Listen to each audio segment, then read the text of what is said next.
Coffee this morning, and the woman who was serving us actually said, "Eh?" Like, all right. Okay, so that's me. I looked like that once, like 4 years ago, and haven't been that calm since.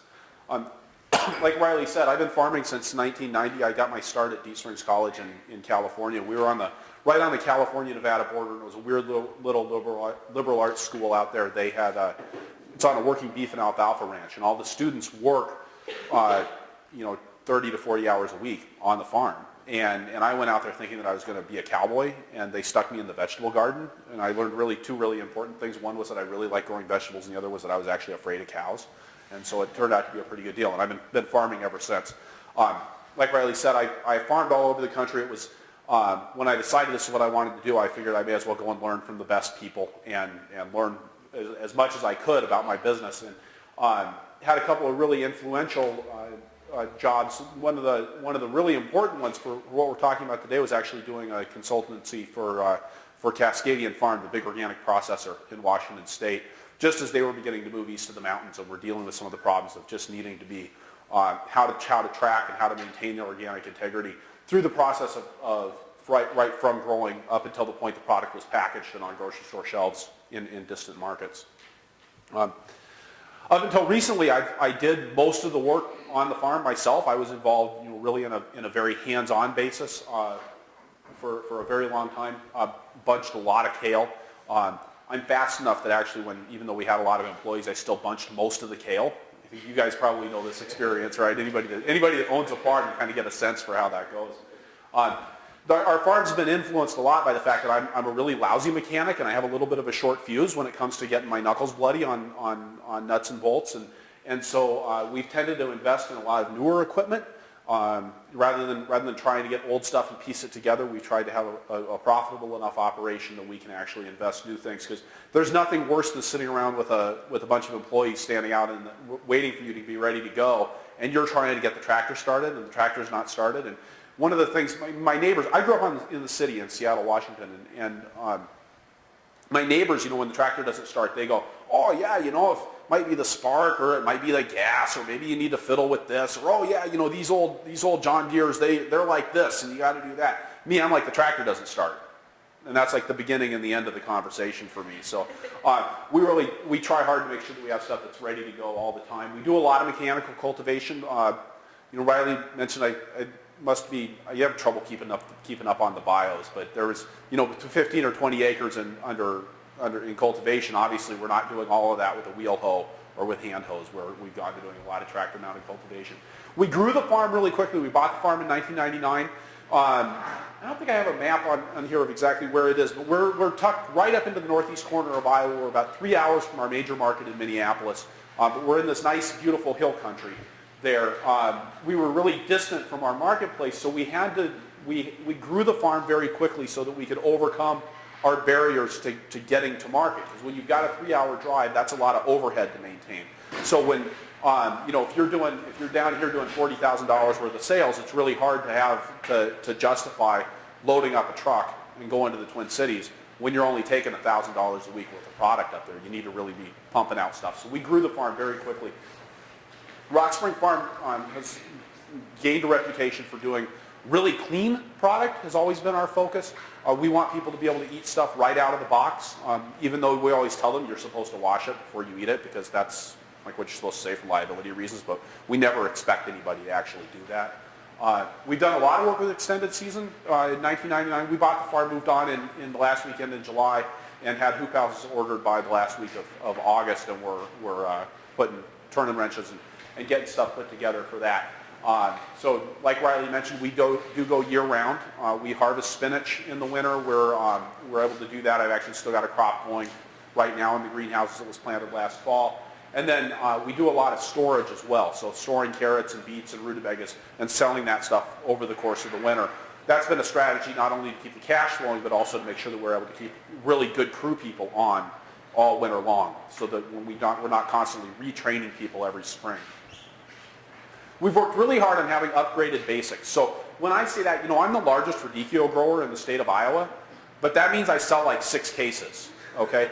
And nobody's going to get rich doing that. So but you also can't, we found that we can't compete on the commodity market. You know, carrots on the wholesale market coming out of California are going for 19 cents a pound.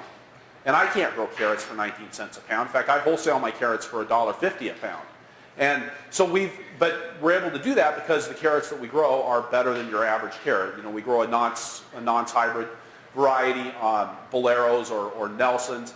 And you know, when we're doing something like winter squash, we pick every one of those dead ripe, so that when we've got customers who come to the farmer's market and they say, well, how do you pick out a ripe winter squash? We say, oh, well, you take any of them out of our cases are going to be dead ripe. But you know, if you want to go to somebody else's stand to buy winter squash, let me show you what you need to look for. Okay, so we're always trying to have that kind of an angle with the quality on our product so that we can get that premium price, because people know that they're getting something good, but they're also getting something that they're at least somewhat familiar with.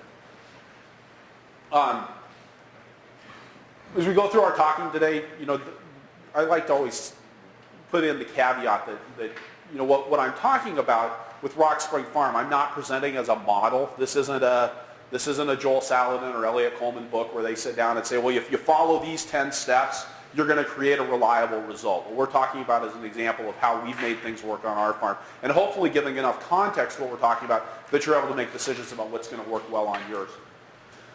At our farm, we do really like to find something that works and do it again and again and again. So we're really boring that way. We don't encourage our employees to be creative. I'm not a naturally creative person. I've given this talk already a dozen times, and it hasn't changed a whole lot from the first time I gave it to the last time I gave it. Hopefully we've improved it a little bit as time goes on, but no real fundamental changes once we figure out how to make something work. We also like to have systems that work in one part of the farm that work in a similar way on a different part of the farm. So if I've got one record-keeping system that I'm using in the greenhouse, that's going to be the same sort of record-keeping system that I'm using in the packing house. Obviously, you're collecting different information, but the fundamental systems that we're working want to be the same throughout the operation. I can't remember what that slide's for.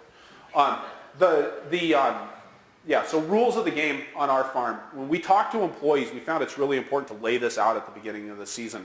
We've had employees make the difference between a good season and a bad season. If you've got a good crew, you've got a good year. Does this sound familiar?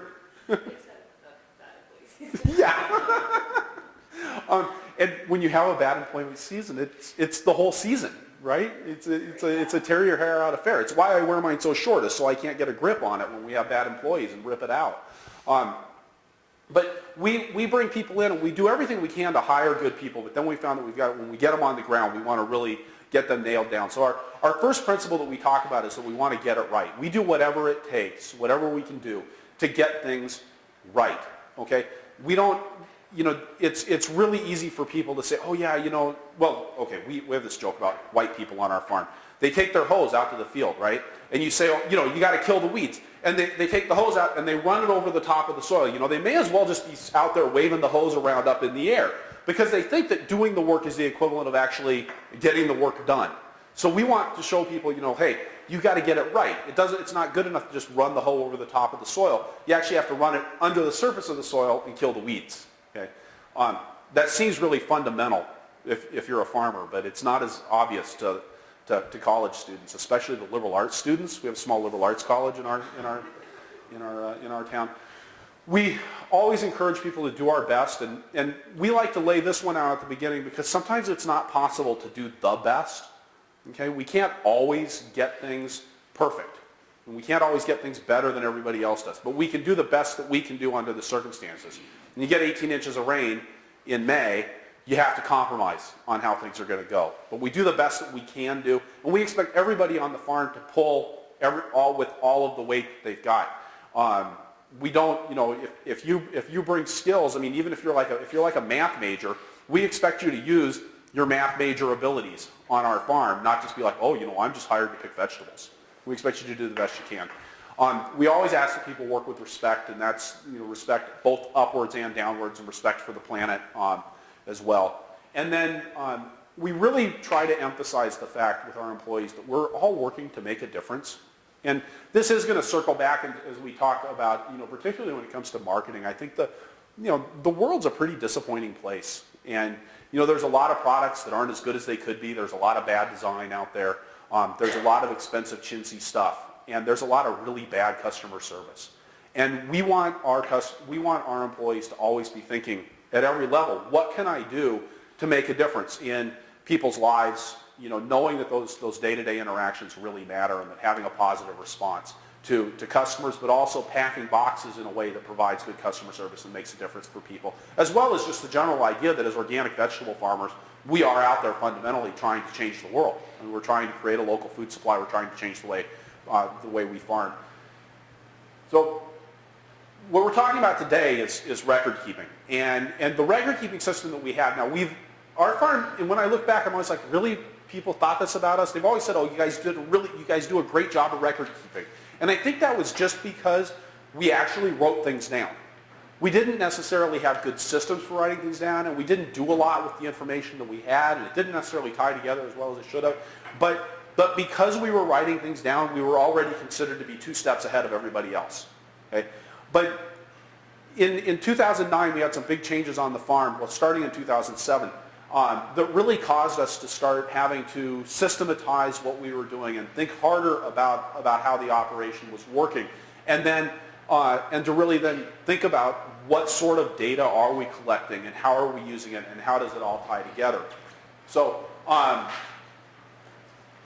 so 2000, this slide seems to be out of order. So 2009, I brought on a farm manager, Ben Kreuter, because I got a divorce after we had floods.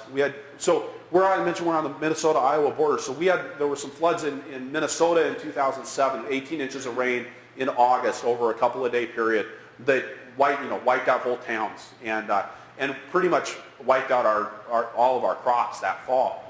We turned around and had another 18 inches of rain in May of 2008, and then following that, I had a divorce in the winter of 2009, which meant that I lost my farming partner. And so I brought on Ben Kreuter as a farm manager. But that meant that suddenly I went from being like, okay, so I have to have systems that are good enough for me to work, and I had to start translating those to somebody else who then had primary responsibility for explaining that to my employees. So we had to come up with things that were actually rational rather than just made crisp sense.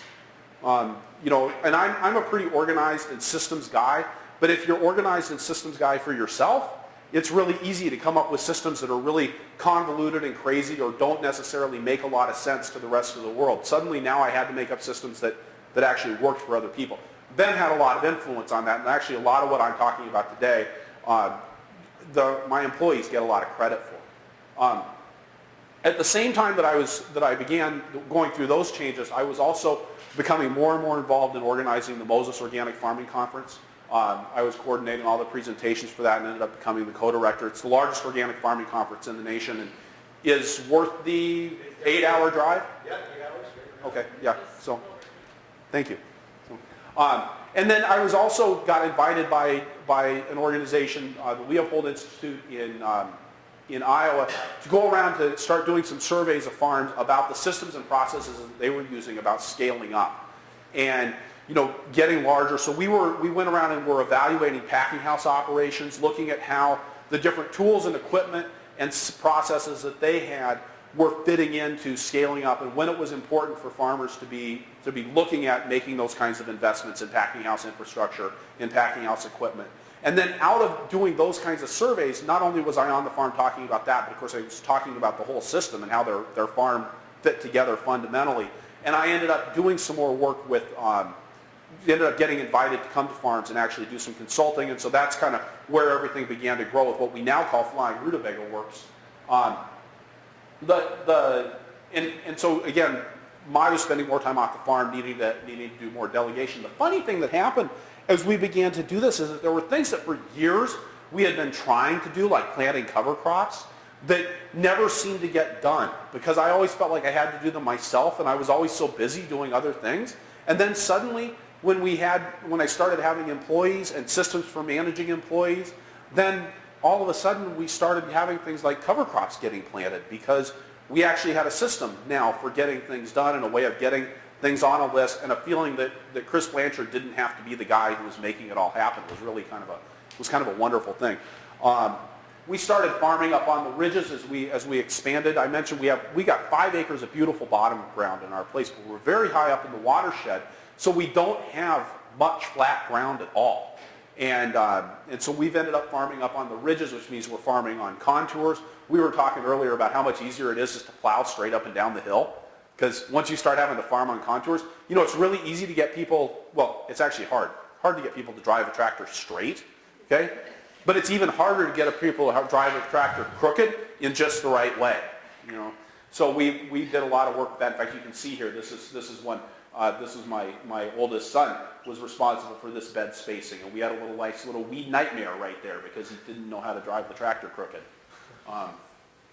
You spend all these years teaching them, and then you're like, no, drive in a curvy line. And we are going to talk a lot about money, and we're going through, collecting data. Of course, you collect data so you can make more money. We're talking about farm finances this afternoon. We're talking about saving labor, which again is fundamentally about saving money tomorrow. And we're talking about marketing, which is all about money. So it's really easy when I talk for me to even fall into the trap of like, oh, it's all about the money and it's all about the bottom line. And while it is, to a certain degree, all about the money and all about the bottom line, because if you aren't making money, you're not going to stay in farming, right? If you're not making money, it's a hobby. And hobbies come and go. Okay, so to build a sustainable, resilient food system, we need to have profitable farms. But one of the things I'm the proudest of on my farm is that we've had, when we moved there, I mentioned we're up at the top of the watershed. We have a nice spring-fed creek. And we didn't have any trout, and the DNR used to come, Department of Natural Resources would come and stock our stream every spring, and every winter the trout would die off, and they'd come back and stock it again in the spring. They've stopped doing that now because we've actually had the trout population has naturalized there. And when they came and did water samples 2 years ago, they said that our stretch of stream was the cleanest that they had found in northeast Iowa that winter. And I thought, you know what? That's pretty darn good. And that's something that I feel proud of. And that doesn't really have to do with the bottom line, except for when they talk about this triple bottom line, if you get into the whole sustainability world about, dollars and quality of life and environment. But this is really it. To me, this is part of the change that we're trying to make and why we're in this business of being involved in local and organic farming. So, yeah, flying rutabaga works. Okay. So now we're going to talk about, I'm done talking about me, now we're going to talk about record keeping. So I'd like to think about, what exactly is record keeping? What are we doing? So we've got, we're capturing information, and really when you're capturing information, you're summarizing what's going on, you're organizing it somehow, hopefully you're taking time to analyze that information, and I always like to emphasize you need to do it for you, okay? We're not doing it for the government, for tax purposes. We're not doing it for the organic inspector. We're not doing it for the food safety inspector, okay? Those people all come secondary, right? I do my taxes once a year. I have an organic inspection once a year. When we got GAPS audited, we had a GAPS audit, it was supposed to happen twice a year. Okay, so that's 4 days. The rest of the time, my data needs to be serving my purposes.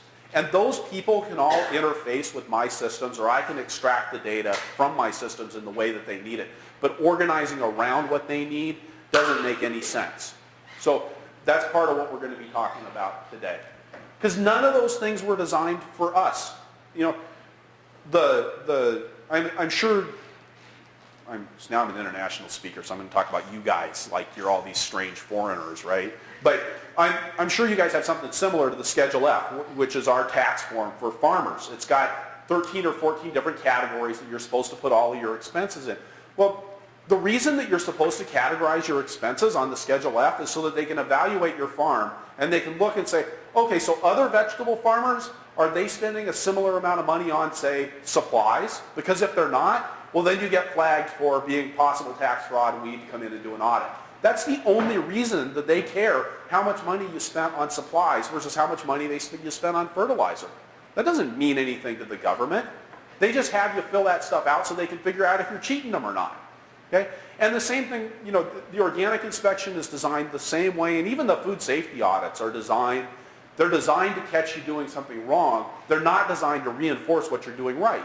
And so if that's always the basis for your organizing, you're always going to be organizing around something that's not actually designed to make you into a better farmer, a better business person, or a safer food operation.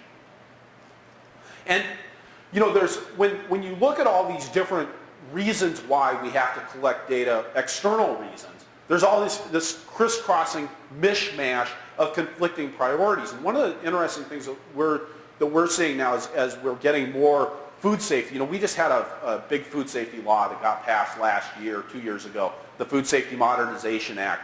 And now the FDA is going to be getting involved in everybody's business about actually being on every farm that's doing any sort of high-risk crops. And when they say high-risk crops, it's things like cantaloupes now are a high-risk crop because we had an outbreak last year. Salad greens, tomatoes are a high-risk crop. So really anything other than winter squash and potatoes, they're going to be on your farm every 3 to 5 years making inspections. And so if I going with that you get that, so we're trying to layer that onto. Now we've got a bunch of organic farmers going, well, I already have to do all this paperwork for organic certification, and now I'm going to have to do all this paperwork for food safety. And then I've got to do paperwork for taxes. And what we've tried to do on our farm is to get all of that stuff woven together. It's not 3 different ways of keeping records. It's all one way of keeping records that all fits, hopefully. So I always think there's really these four pieces of data collection and using data. The idea being we're going to collect the data, we're going to process the data somehow, we're going to then hopefully use the data, and then we're just going to put it away. We're going to file it away and filing it appropriately. We try to organize our data to give us good feedback about what we're doing. Again, this is that part of that idea that we don't organize for the government, we organize for us. And we try to create structures that are going to help us collect that data in ways that are going to help us to use it. Okay? And part of this is structures that help us to collect that data in a timely fashion, and then again processing that data in a timely fashion, so making sure that we have single collection points for it, and we're going to talk a little bit more about how that looks. And then we always try to think about using our data as part of our plan. So we always have, and even when we don't have a firm plan on what we're doing, there's always some sort of an idea of how a project's going to proceed, right? So we like to plan. Then we always like to monitor. Are we meeting our plans, what we said we were going to do? And then if we're not, we control for it. So what corrective actions are we going to take? And then we work to make sure that if things get way out of control, that we actually stop and replan. When you put a record-keeping system in place, it's really important to remember that it's the coffee and not the cup. I come from Seattle, where we had Starbucks. I actually remember back when Starbucks didn't even serve coffee. All you could do was buy beans there. They actually had, a good little fate story. There were 3 people that owned Starbucks together, and one of them, when they started serving lattes, was like, no, I don't want any part of serving lattes. We need to stay a bean store. And he was actually so bitter about it that he left the company. And then the other 2, whoops. And the other 2 went on and started having latte stores, and then everything really took off. But, the thing I know from being a coffee snob is that a really good cup can make a really good cup of coffee taste better. Okay? If you get the right shape, the right thickness on the mug, the right amount of opening, don't sneer. Okay, honey? It's true. Thank you. But a really good cup can't make a bad cup of coffee taste good. Okay? You can make good coffee better, but you can't make bad coffee good. And a lot of times people put together organizational systems, and then they're like, okay, now I've got a system, and then they walk away from it, more or less. It's like, oh yeah, I've got this great structure, but I'm not actually using the structure. And we always want to remember it's not about the structure, it's about the things that the structure creates for us.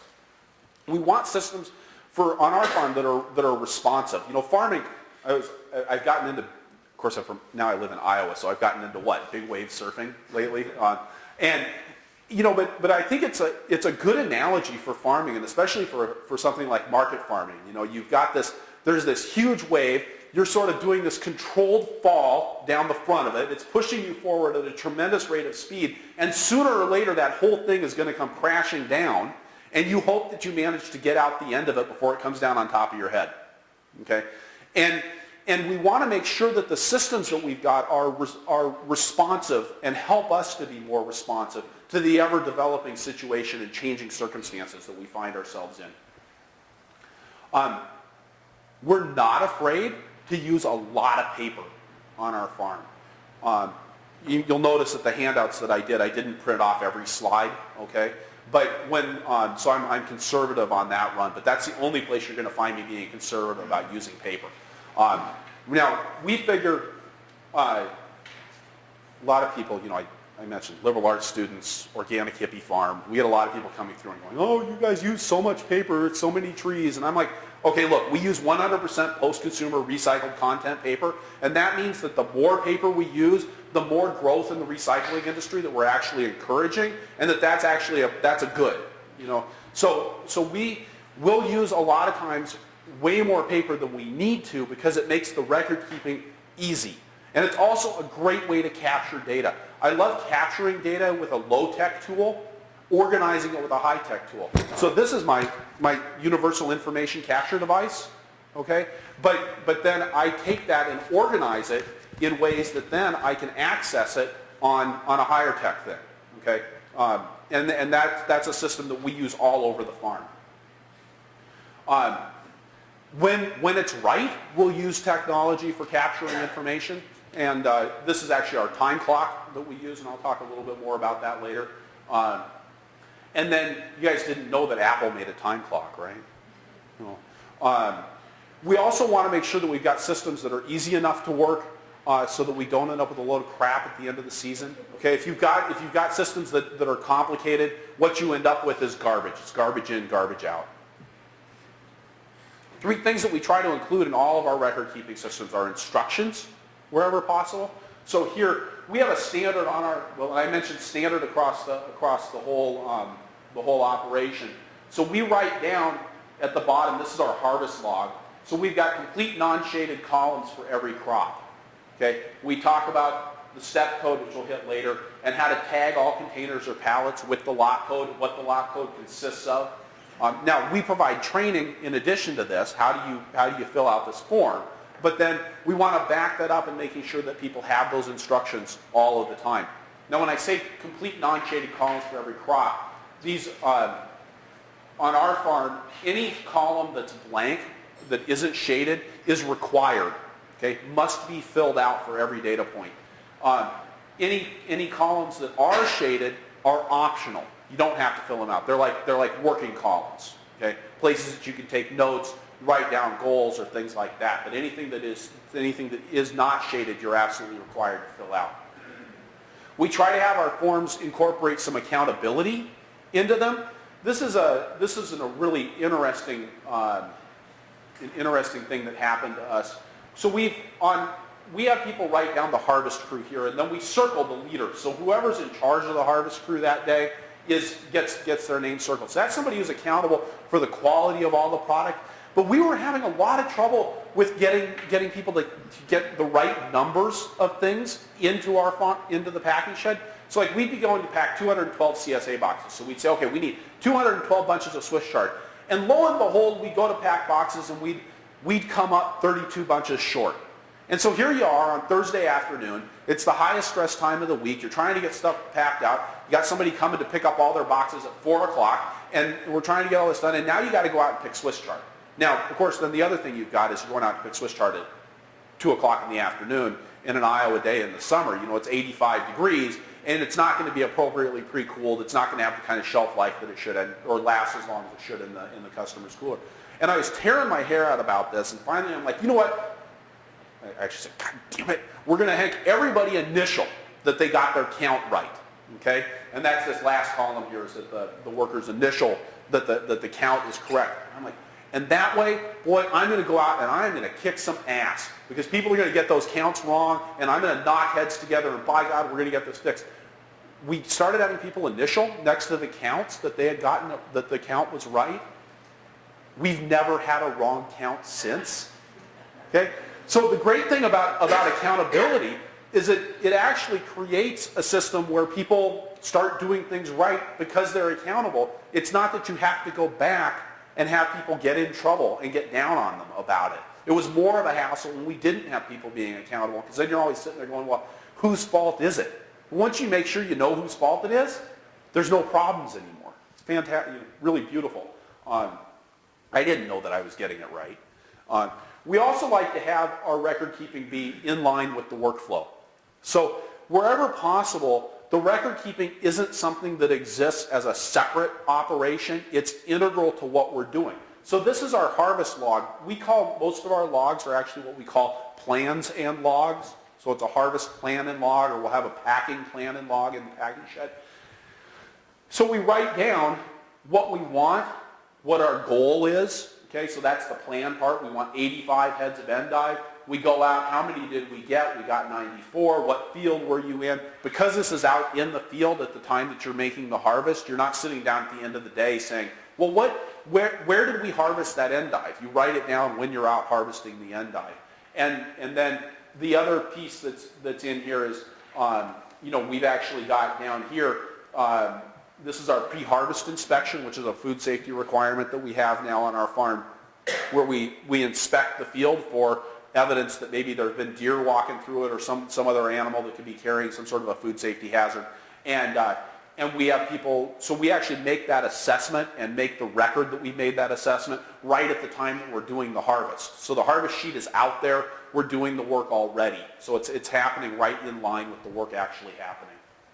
We also try to make sure that things are just a little bit fun on the farm. Record keeping can be really, there's a lot of, it's writing stuff down. I mean, nobody likes to sit there and make a bunch of notes and write everything down and feel like they're all anal and organized, and especially not on the organic hippie farm where it's all supposed to be all good all the time. And so we try to find ways to make things a little bit more,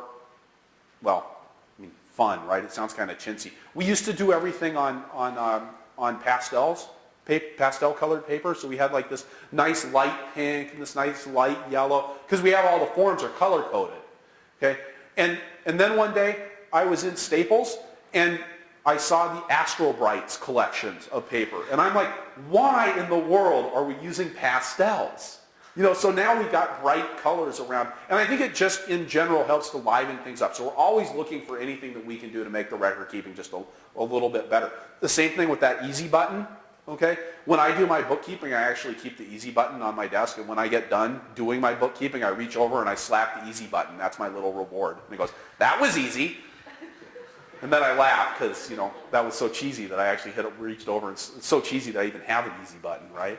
But everybody needs an easy button. Okay.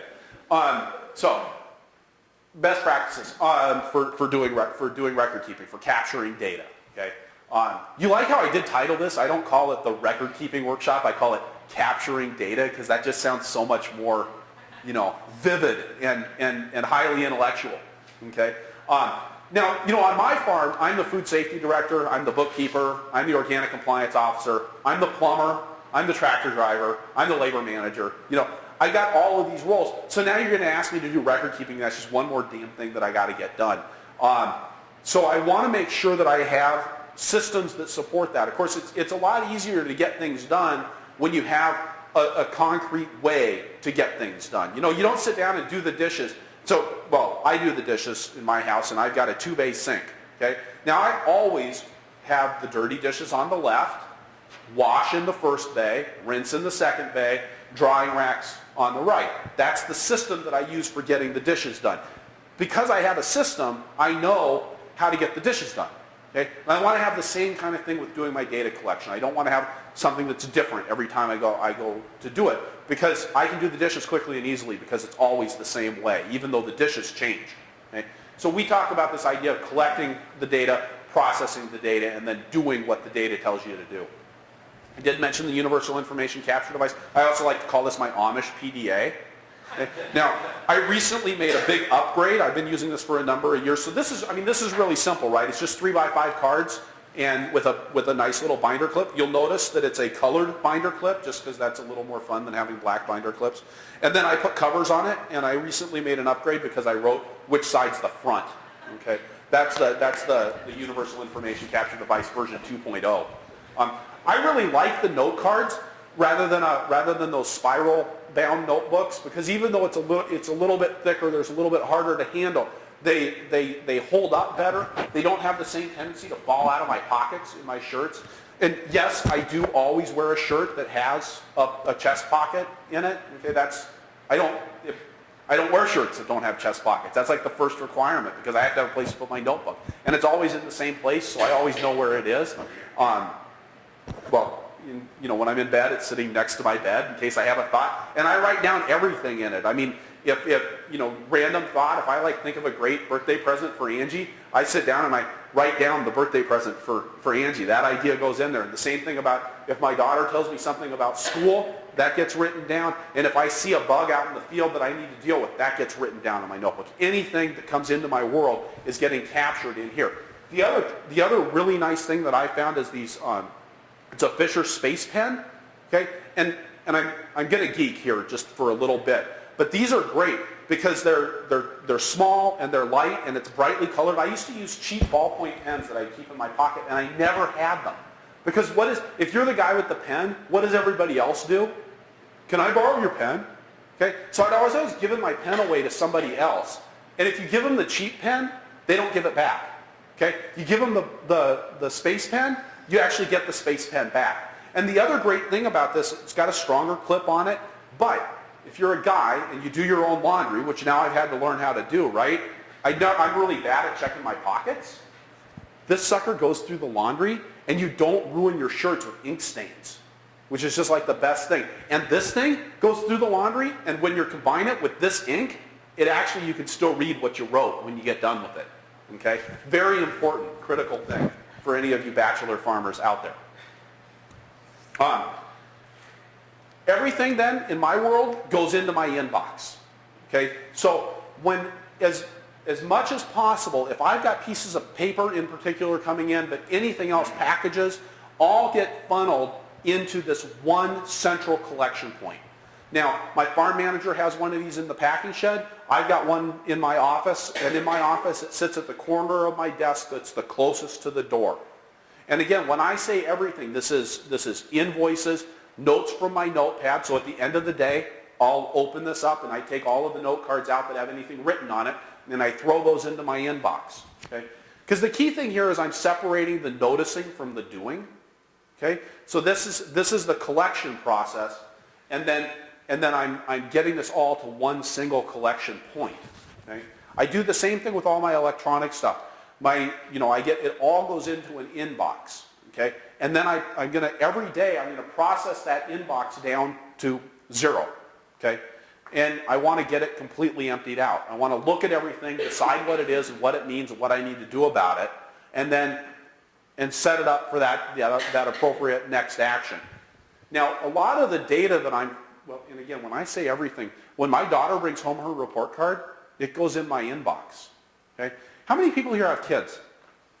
Okay, so this is kind of a funny thing. People are like, well, that's so rude that you make your daughter put permission slips in your inbox like you aren't interested in them or anything.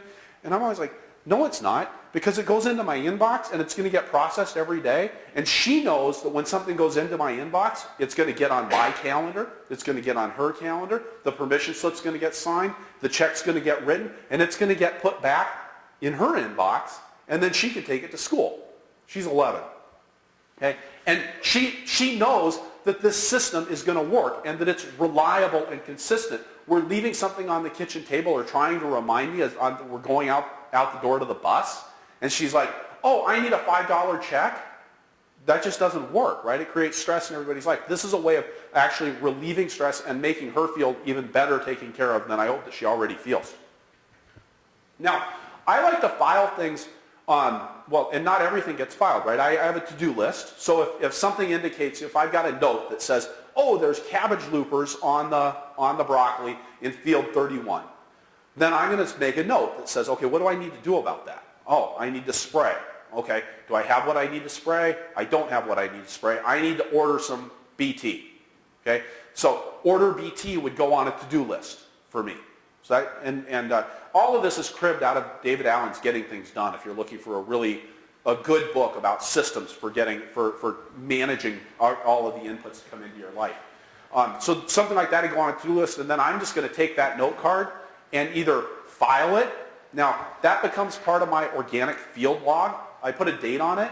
One of the things I have to do as a certified organic farmer is I have to be monitoring pests, and I have to demonstrate and provide a paper trail that I'm monitoring pests.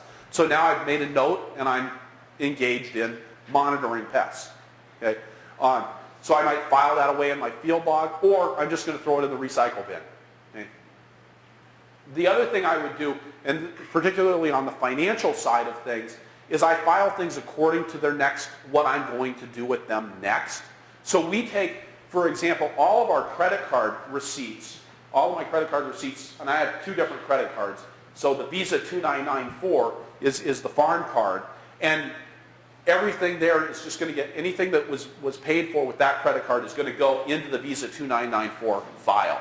Same thing for checks, and then the MC1336, that's the debit card that goes with that checking account. I have 1 checking account for the farm. So any checks that I've written or any receipts for checks that I've written all get filed in there. Same thing with bills that need to get entered. Whatever's going to happen next is where that data is going to get put, okay, or that physical record.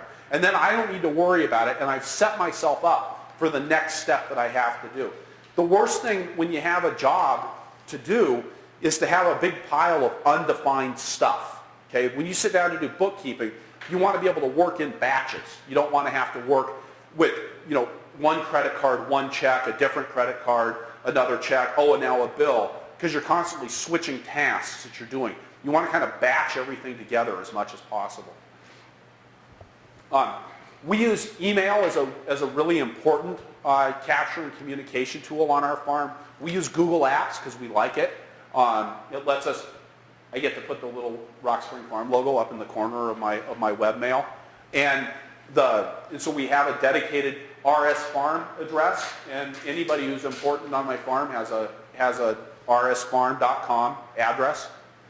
And what's really nice about this is it creates a record, and it's a contemporaneous record of whatever happens. So particularly with employee issues, we'll make notes in here. This also becomes part of our food safety documentation and our organic documentation to say, this is a food safety issue, and then write whatever it is, or this is an organic issue, and writing whatever it is. And then we can go and search for that information later and pull it all back out again.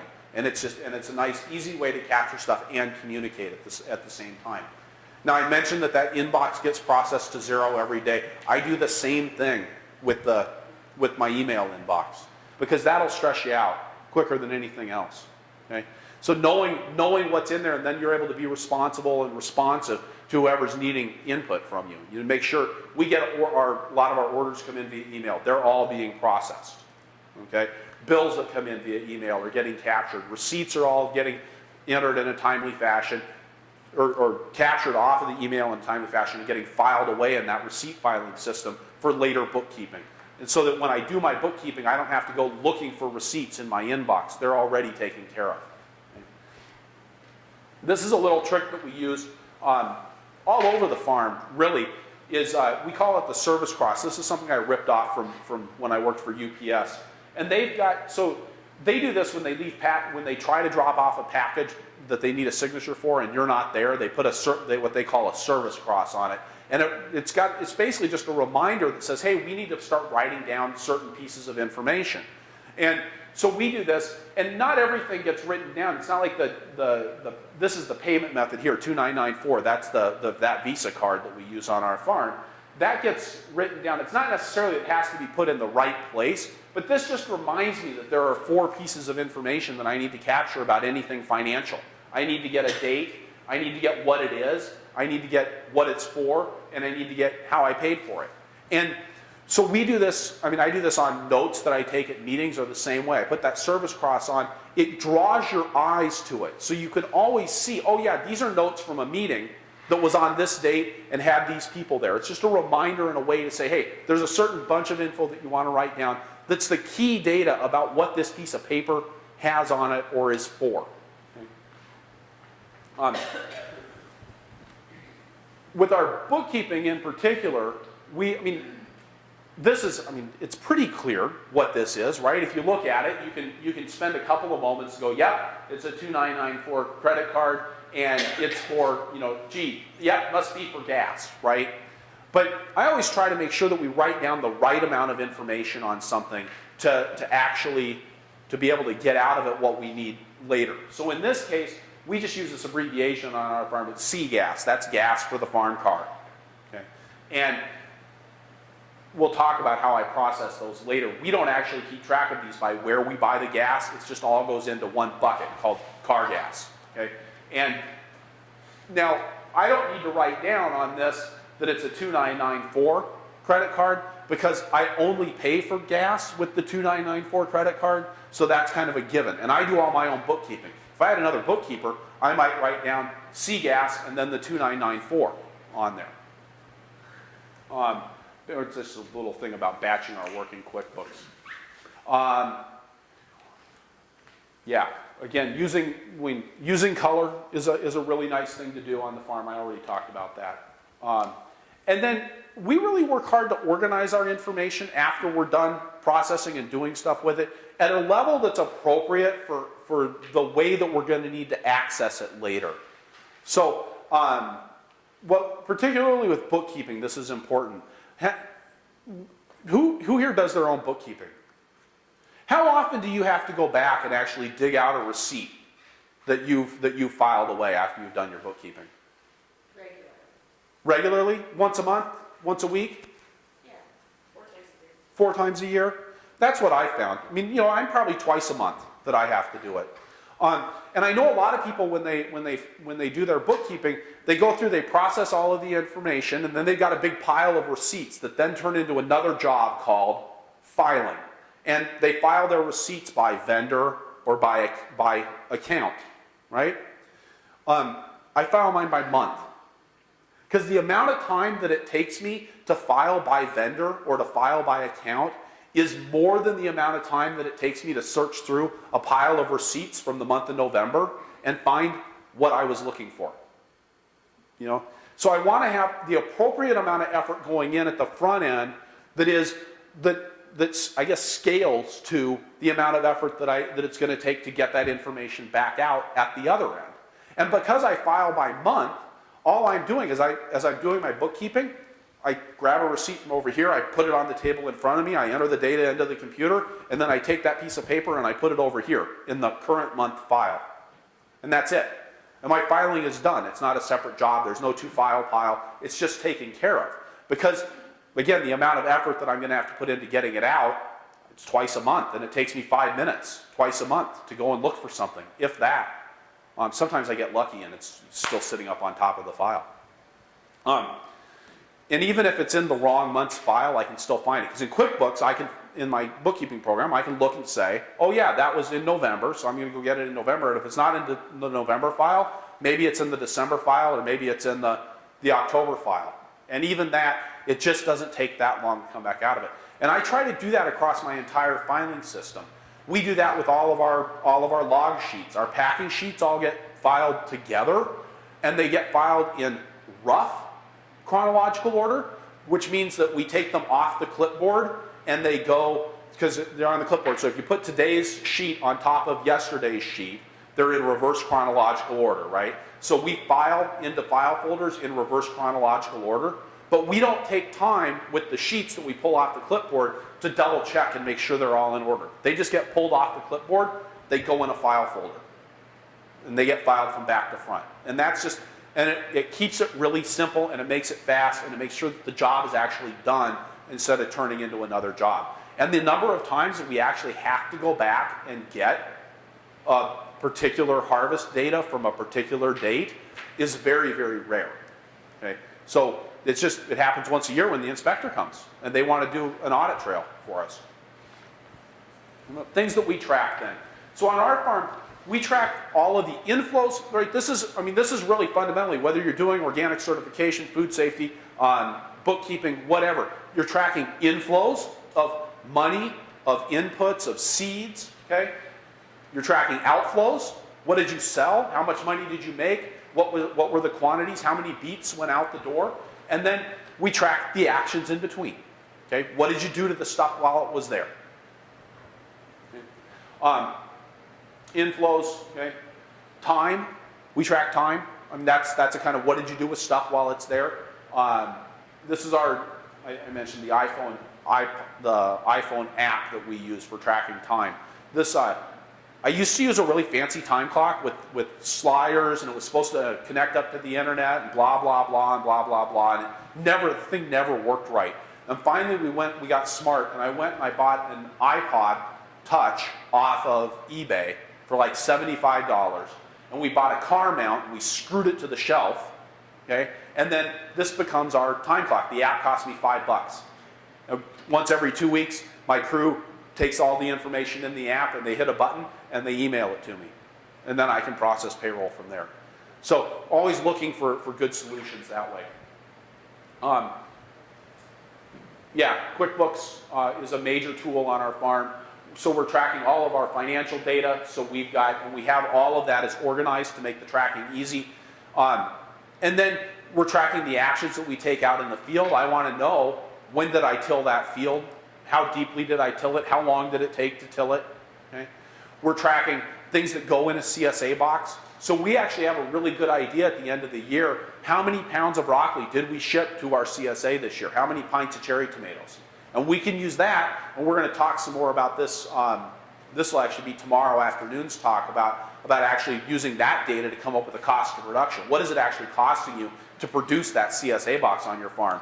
Okay? So knowing what you sold and how much you sold becomes really critical to figuring out what your break-even price is on a given product or a given bundle of goods and services that you're providing to your customers. Okay? And then we try to keep track of how all this stuff ties together. You know, none of this stuff is any good in isolation. You need to somehow know and be able to tie it all together that, oh yeah, the tilling that you did in field 11 became the beets that you grew in field 11 that were tied to the seeds that you bought from Johnny's in January, and we put this fertilizer on field 11, and so that went into growing the beets, and then we sold this many beets off of that patch, and we sold some to our CSA and some to our wholesale customers. How much money did we make on beets this year? So trying to get all of that stuff strung together. You managed to do that? Yes. Now I'm going to show you how.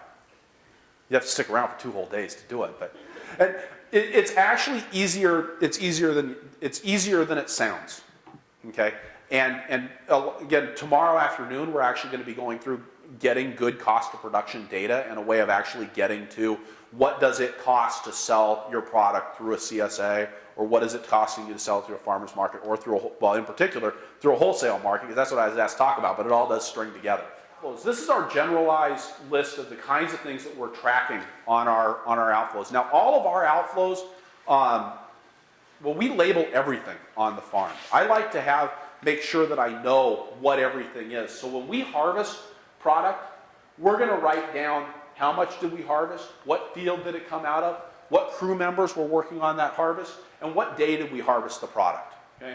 And then we're going to write down on a label what the product is, and then the harvest date, or in our case we call it a harvest code, which I'm going to get into in just a second. When we pack product, we're going to keep track of the quantity, what kind of treatments did we do to it, again, date, and then what was the harvest date, because that's going to track to this label, right? I'm going to get if I harvest spinach on Monday, so I'm going to write that down, Monday, on the spinach. And then when I pack that, I want to know that was Monday's spinach. If I pack that on Tuesday, that was Monday's spinach, and I packed it on Tuesday. And then we're going to get a label that's going to have the pack date on it.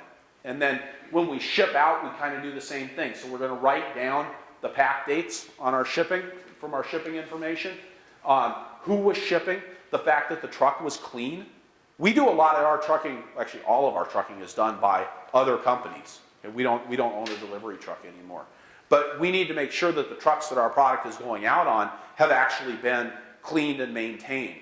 And I know one of the things that Riley asked me to address here was farmers working together to be able to serve institutional markets. And having something like good shipping systems is a really important part of that, because a lot of institutional markets aren't set up to take deliveries from 10 or 12 small farmers. They'd rather get 1 or 2 deliveries that have everything on it. And that means that you need to create systems of trust and verification on things like making sure that the truck is clean before product goes in. I did have a trucker one time show up with a truckload with a truck that had been used most recently to haul loose compost in this delivery truck. Okay, and we had to turn it away. Okay, but then that actually becomes part of our good food safety documentation that we actually did that. And then in that case, stuff gets shipped. We don't have a label on it, but we're using invoices to track to the receiver who's getting the product. Okay, and we're going to walk through that whole system now. When people start talking about lot coding, so lot coding is really just providing this traceback ability, and traceback is being sort of a cornerstone of food safety right now, and it's really geared towards larger growers, right? If you're going to trace something back, if my farm has a food safety problem, it's a good likelihood that my entire farm has a food safety problem, not just one field or one particular lot code of spinach that's going out the door. Now, I know that we just had an outbreak or a recall. I don't think it resulted in an outbreak. We had a recall of Taylor's Farms product they're a California producer. It's actually the salad mix and the greens that my local food co-op carries in the wintertime from Taylor's Farm. Now, they still got Taylor's Farm stuff on their shelves, right? So, but they were able to, when this recall happened, Taylor's Farm says, you know what, we have a potential problem with this particular lot code or this particular batch of products, so please go, and if you've got this product on your shelves, pull that off of your shelves, and if you've got this in your refrigerator, please throw it away. Okay, so that's what this is all about. For smaller farms, this seems like less of an issue, but it's still important. And we found the biggest thing with lot codes going out for us has actually been dealing with customer complaints and having people come back, particularly wholesale customers, and saying, oh, you know what, our spinach that you gave us is bad this week. It's gone bad. It's rotting in the bags. And you say, oh, well, can you tell me the lot code on that spinach? And they tell you the lot code, and you go, oh, well, that's because that's the spinach that I shipped to you 3 weeks ago. And in the meantime, I've shipped you 20 more cases of spinach, and that's clearly what you've been selling. So, of course, the stuff from 3 weeks ago is going bad. You need to work on your stock rotation. Okay? The other thing it can do for you is to make sure that if you do have a lot that's bad, you're able to say, well, gee, are we getting a bunch of complaints about this? So it's not so much from a food safety perspective, but from a customer service perspective. If somebody says, hey, we got a bad bunch of marjoram in clamshells from you, and we do a lot of packaged fresh herbs. Marjoram's a horrible herb to have to package because it always has a black leaf on it. Every stem of marjoram has a black leaf on it. And so you get customers that say, oh yeah, that's a problem. And I say, well, what's the lot code? You get the lot code, and I'm like, I'm not getting any other complaints from any other customers about that. Now, we still refund their money. On my farm, if you complain about a product, you get your money back. Okay? But it's good for me to know, oh yeah, that's because Snow is just a pain in the patootie. And she's the most persnickety woman that I have ever dealt with. But then I know, oh, this is not a problem with my product, this is a problem with her, because I'm not getting other complaints about this product. So we're providing that traceback ability. So now, the reason why we went with the Keep Calm poster here is because people hear the word lot code and they freak out. And I've seen a whole lot of bad publications about creating lot codes and things that make it look really complicated, and it's not a complicated thing at all if you just have a system for doing it.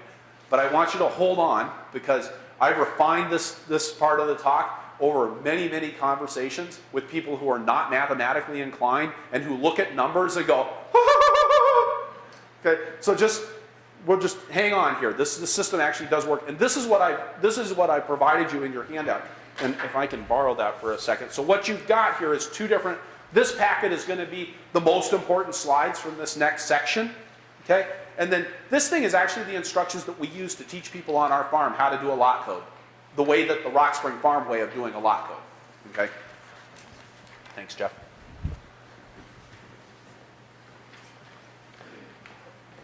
Okay, so here's what we do. This is the basics of our lot code. So when we harvest our spinach, okay, so we got spinach down here. This is my harvest log here, my harvest plan and log.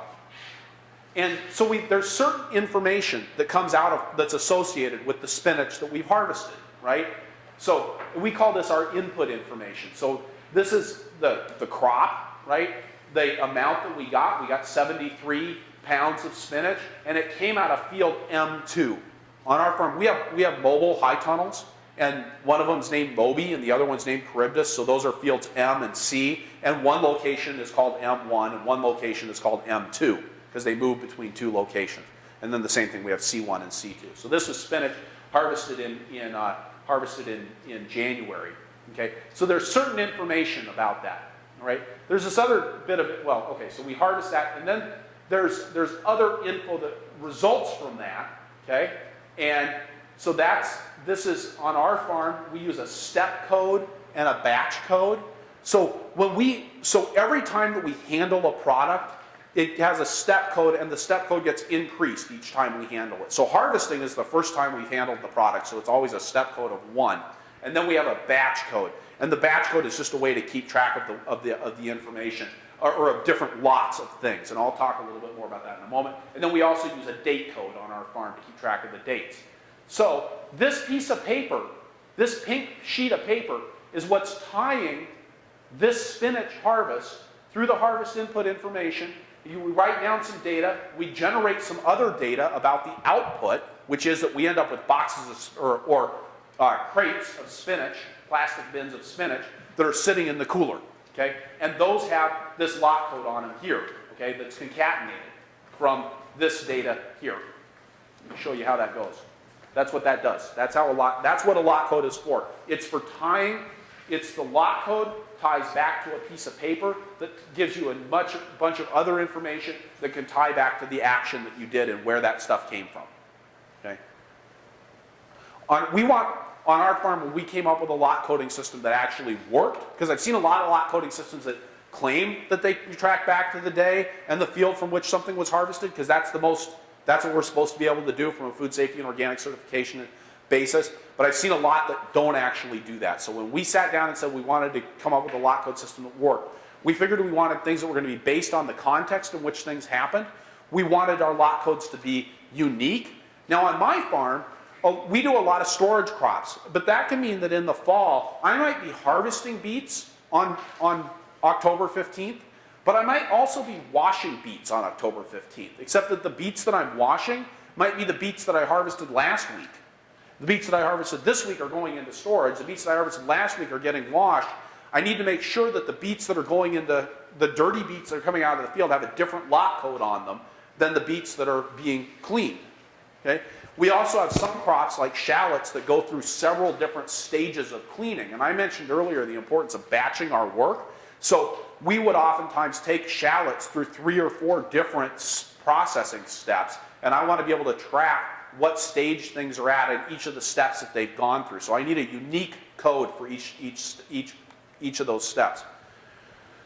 Lot codes can either be designed to inform or to obfuscate. Okay? Now I mentioned the storage beets, right? Now, beets that were harvested, washed, and packed 3 weeks ago are just as good as beets that were harvested today and washed and packed. So I actually don't want my customers to know, because of the sheer amount of storage product that we do, and also because we do a really good job of post-harvest handling. I can have multiple day-old product that is going to be fresher than what some of my competing farms are selling that was harvested that day, because I've slowed down the biology much faster than they do. So we're actually physiologically fresher and are going to have more shelf life. But because my buyers don't necessarily understand that, I actually don't want them to know when I washed and packed the produce. So I want to keep that information from them. But I still kind of have some of that data is in my lot code, but I want it to be a little bit obscure. Other farms might want to have their lot codes inform their customers. They might want to put things on there like a field number. They might want to put things on there like the harvest date, because they want their customers to feel that kind of connection, because they're bragging about the fact that, oh yeah, everything you get from my farm was harvested within 24 hours of when it was delivered. Okay? So that's something to think about. We went with obfuscating.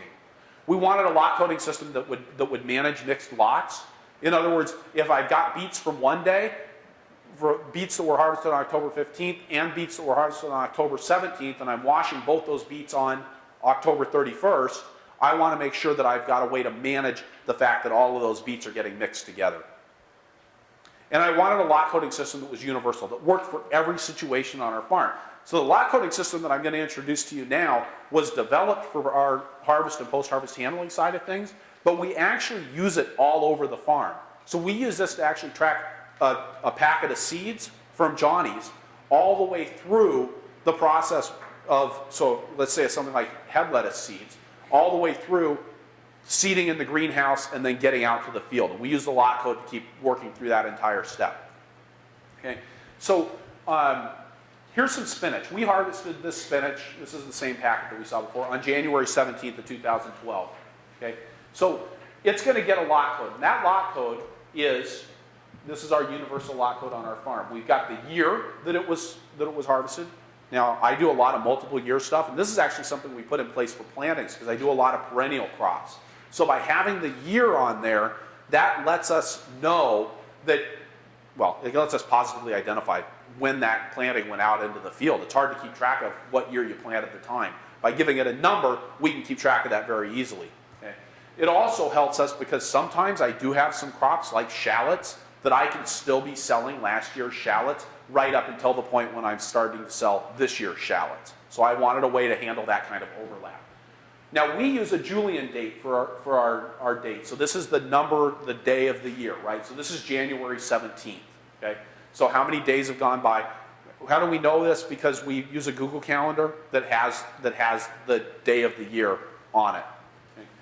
The step code describes where in the process it is.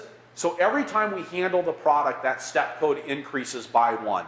So if I'm, and we'll actually walk through this example here, but the example we walk through is spinach. So if I harvest spinach, that's step 1. I wash the spinach, that's step 2. If that spinach goes back into the cooler and then I bring it out again to bag it, then that's step 3. Okay? So we just increase the step. It doesn't always indicate, each step is not tied to a particular step in the process. It's not like one step is cleaning and one step is bagging. It's just sequential for us because that's what's going to give us the ability to trace back. And I'm going to walk us forward. We're going to go through our lot coding system, and then we're actually going to go through a trace back procedure. I'm sorry? Do you want to do a coffee break at some point? Yeah, probably at some point. This clock is right or wrong? I thought it was an hour slow. Okay. It hasn't changed for you guys. What if it's an hour slow? Does that mean it's? Quarter to means- 11. We're Eastern. Yeah, I know you're on Eastern. I'm on Eastern and I'm on daylight savings time. Sorry, that's too much math even for me. Yes, we'll take a coffee break at some point here. Okay. So the step code there, and then we do a batch code. Now the batch code is something that lets us keep track of. Let's say I harvested spinach in 2 different ways on the same day, and I wanted to see which one was going to last longer. Or does it matter if we get this into the cooler right away, or does hydrocooling make a difference for us? I might separate those 2 things out into 2 separate batches. Okay. Basically, this is just something that makes sure that we can make everything unique and have a way to capture any information that we want to capture. Okay? Obviously, you have to write down what happened to batch 1 and what happened to batch 2. You got to keep track of that if you're going to do it, but it gives us a way to keep those differentiated.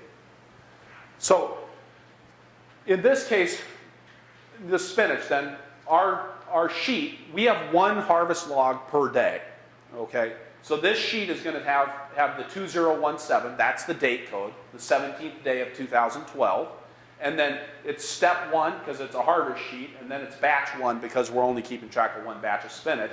That's there, and it's going to get written down on a label, and these are plastic harvest totes, and then we just binder clip this label to the harvest totes. Not every tote gets a label. Okay, oftentimes we stack these up. Every stack would get a label. Okay, if we're putting it on a larger pallet, every pallet gets a label. So it's, what's a logical unit? We're not doing these for every single tote of spinach. Now, when I go to wash that spinach, I'm going to write down that number. This is what we call an input code. Okay, so I'm putting this spinach is going into the wash tank. So that's the input code. And I'm doing this work again on January 17th, 2012, so it's the same day. So we're going to write down the date code here. Okay? So again, one log sheet per day. Okay?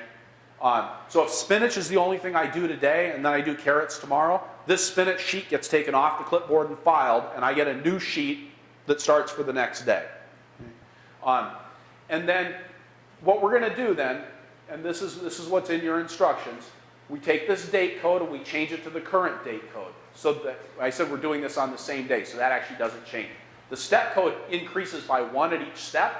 Okay, so it goes from 1 to 2, and the batch code stays the same. Right? So then this is what we're going to get as the output code is 201721. Right?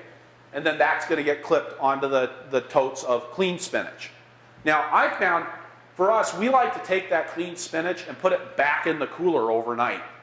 Right? If we loosely wrap it in plastic, it actually seems to let everything sort of settle. The water will tend to evaporate or get reabsorbed into the leaves. And it just seems like we get a better looking product that goes into the box. Right? Nicely pre-cooled. So then the next day, we're going to pull this out and we're going to pack this into 3-pound boxes. Okay? So I'm going to write that input code. Okay, so off of the clean spinach totes, I'm going to write that down as the input code. And then this day is January 18th. So we're going to change the current date code. We're going to increase the step code by 1. Batch code stays the same because it's all the same batch. And so here's what we've got on that next sheet. 201831. Right? Step code of 3, batch of 1, 2018 is the date code. This is going to become the lot code. Now this is a box of spinach that's going out the door. So I'm going to take that lot code and write that down. Spinach, 3 pounds. There's the lot code there. Okay? And please note here that we've got the Rock Spring Farm label, nice farm logo. Having a colored label is really nice. It makes things pop for your customers. Okay? These are pre-printed so that if they get these wet, things don't dissolve in the cooler and make a mess. And it's got our address and our phone number and our website on it, so that if there's a problem with our product, they can always track it back to us, and they can get a hold of us and tell us that there's an issue with it.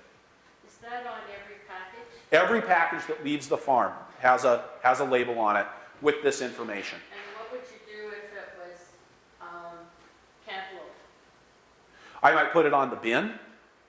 So are you shipping those out like in a 20-bushel bin? Yeah. Yeah, put a label on the bin. You're using a wood one, you could staple it onto the bin. But not necessarily on each. Not on each cantaloupe. So this 3-pound case of spinach, this is going to the customer, right? They're going to take this and either they're going to use it in the restaurant, or they're going to serve it to the cafeteria, or they're going to dump it out into a basket that then their customers at the store are going to be picking out of and weighing. Yeah, we don't label individual packages. So that's just your yeah, okay. Not each package, but each carton. Each carton. Yeah. Thank you. Yeah. Do you individually bag your spinach for customers also? Yes, we've done that. We don't do it anymore. It's a money-losing proposition for us. We can't get more money for spinach in bags than we get for spinach in bulk. But when I bag the spinach, bagging is, for us, we found it's a way to increase our sales. Okay? At going through the wholesale markets. At retail, I want to bag it. If I'm doing a farmer's market or a CSA, I'm going to bag it. Okay? But if I'm going wholesale, bagging spinach, bagging carrots, I can't make a penny on that. And so it's more work for me for the same amount of money. I just as soon sell it bulk. Okay? But sometimes some customers require it bagged. This is actually why we used to do carrots. We had a great, I had carrots painted on the side of my delivery truck. Okay? And we stopped doing carrots because to get the volumes of carrots that we wanted to do, the customers were demanding that we bag them. But they wouldn't pay more for bagged carrots. So we were just like, why would we bag carrots? And we sat down and we did the sort of profit analysis that we're going to talk about tomorrow and went, it makes absolutely no sense at all for us to be doing carrots. So we quit growing carrots and went to beets instead. Rich off of making beets. Boy, talk about easy money. Of course, now you got to get enough people to eat beets, but nobody asked you to bag beets, right? So, that's kind of the trade-off there. So then we go from this, and we're going to So we use a shipping log.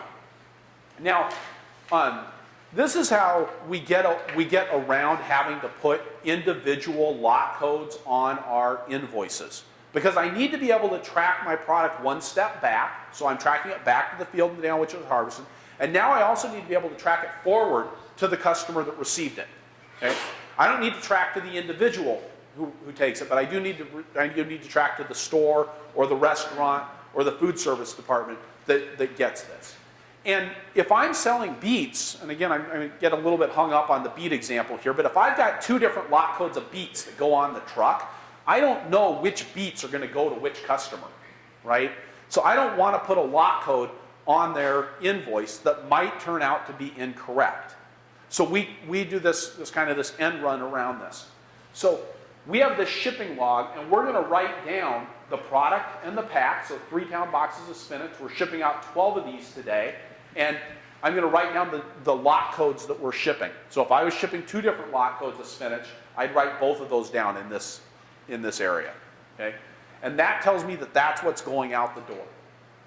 On this form, we're also keeping track of where's the product going. In this case, it's going to Featherstone Farms loading dock, and then they're going to distribute it from there. The carrier is Featherstone Farm because they come down and pick it up at our operation.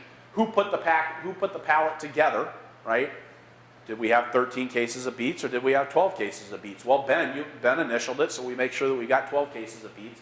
And then when Featherstone Farm picks up the load, they're going to sign their name that says that the pallet totals are correct and that the vehicle is suitable for transporting fresh produce. Okay? And then they write down their company. So again, lot code shipped there. So that number there gets written down on my shipping log, and then the shipping log has what we call a ship code on it. See here, I've got the instructions right there. It says the ship code is the 4-digit date code, so DDDD, and then a 9, because it's the last step that's going to happen on our farm, and then the batch is which shipment of the day. We actually do take a shipment to town. We deal with a very small local food co-op, and so we take like 1 box to them. So in this case, that was shipment number 1, so it was batch 1, and has its own form that gets filled out for the shipment. And because we're going to inspect, it's a different load going out, we're inspecting a different vehicle, different person is carrying it. And then, and so then that generates the ship code of 201992, right? Again, 2019 being the date code, and then the 92 being the step code and the batch code. Is it always a 9? Yeah, the step code's always a 9 when it's getting shipped. So you never end up with more than 9 steps before you're out. Right. Yeah, if we do, we're in trouble. The world is going to come to an end. Okay. So then that shipping code gets noted on the invoice when we fill it out in QuickBooks. Okay. So this number here gets written down here in our QuickBooks invoicing program. Okay. And then we actually have this. This is set up. Our customers never see this number. This is just kept track of in QuickBooks. Okay. But they get an invoice that has this number on it. So if they say, you know what, we got a shipment today and it's short. I go, well, what invoice? Oh, invoice 4342. And then I can start going back and I go to that invoice in QuickBooks, here's the shipping code, and I can start tracking that back through the process. So I'm going to show you how we do this. Again, the why is so that we can do a recall. Okay? Now we call this a mock recall log because that's what the food safety audit requires us to have. They say you have to do a mock recall. But really, this is what we can do for tracing back any product on the farm for any reason. So we fill this out for our organic certifier as well, even though we're not doing a mock recall. It's basically just an audit trail double check. Okay? So we're going to take a lot code, in this case 201831, and we can track it back through the packing and the harvest. So again, if I have a customer that calls and says, hey, I've got a problem. You know, your lot code, what are we shipping here? Your spinach with lot code 201831 is making people sick. And I can say, okay, I want to go figure out what all might be happening so I know how much of my spinach I need to get off the shelves. Or I might use it to try to figure out why is it making people sick. Is that because Joe was vomiting that? Oh yeah, that's the day that Joe was puking in the wash tub, you know? Or, no, okay, not on my farm. But Or it might be a customer calling and saying, I've got a problem with this product, it's not up to snuff. Gee, so then I can go, okay, well, what might have happened to it to cause the kind of damage they're describing? Gee, my basil's black. Oh, okay. Let's go back and figure out why your basil might be black. And then I can call my other customers. There's nothing like being proactive and calling and saying to a customer who hasn't noticed that there's a problem yet, hey, you might want to check that basil because I just got a call from another customer that said that they had problems with the quality on their basil, but I know that you're really counting on this, so could you double check on that? Because if there's something wrong, I'd like to ship you a replacement or I need you to get it from another supplier. Being that kind of proactivity is really a great thing for customer service. It really builds trust with your customers. So we can go from this lot code, the 201831 that was on somebody's box, and we can track back through packing and harvesting. Okay? So the first thing I'm going to do is write this down, right? January 21st, and is the date that I'm doing this, product spinach, there's the lot code there. And so what I'm going to do is I'm going to take all my filed yellow packing forms, which are all bright yellow, and I'm going to start going through those, and I'm going to find everything that's got that lot code. Now this is pretty quick and easy because I'm just going through and I'm looking for the 2018s. Once I find a 2018 on a form, I'm going to look and see if I can find that 31 and a spinach over here. Yep, this is the sheet that this happened on. Now, I know that it's a 3, so that means that there was a packing step before this. So that means I'm going to write that down, write down the packing date, the lot code, I'm going to write down where did it come from, 201721, right? That's the input, okay? So that's what I'm going to need to track back to, 201721. Okay, so I'm going to go back and I'm going to look through for the 2017s and the 21s, okay, and the spinach. And again, I can see on here that the input code is here, 201711, right? So now I know, okay, that's a 1, that's a harvest log. I need to go back and look in the harvest log and figure out where this came from. Okay? So I'm going to write down, there's the harvest code there.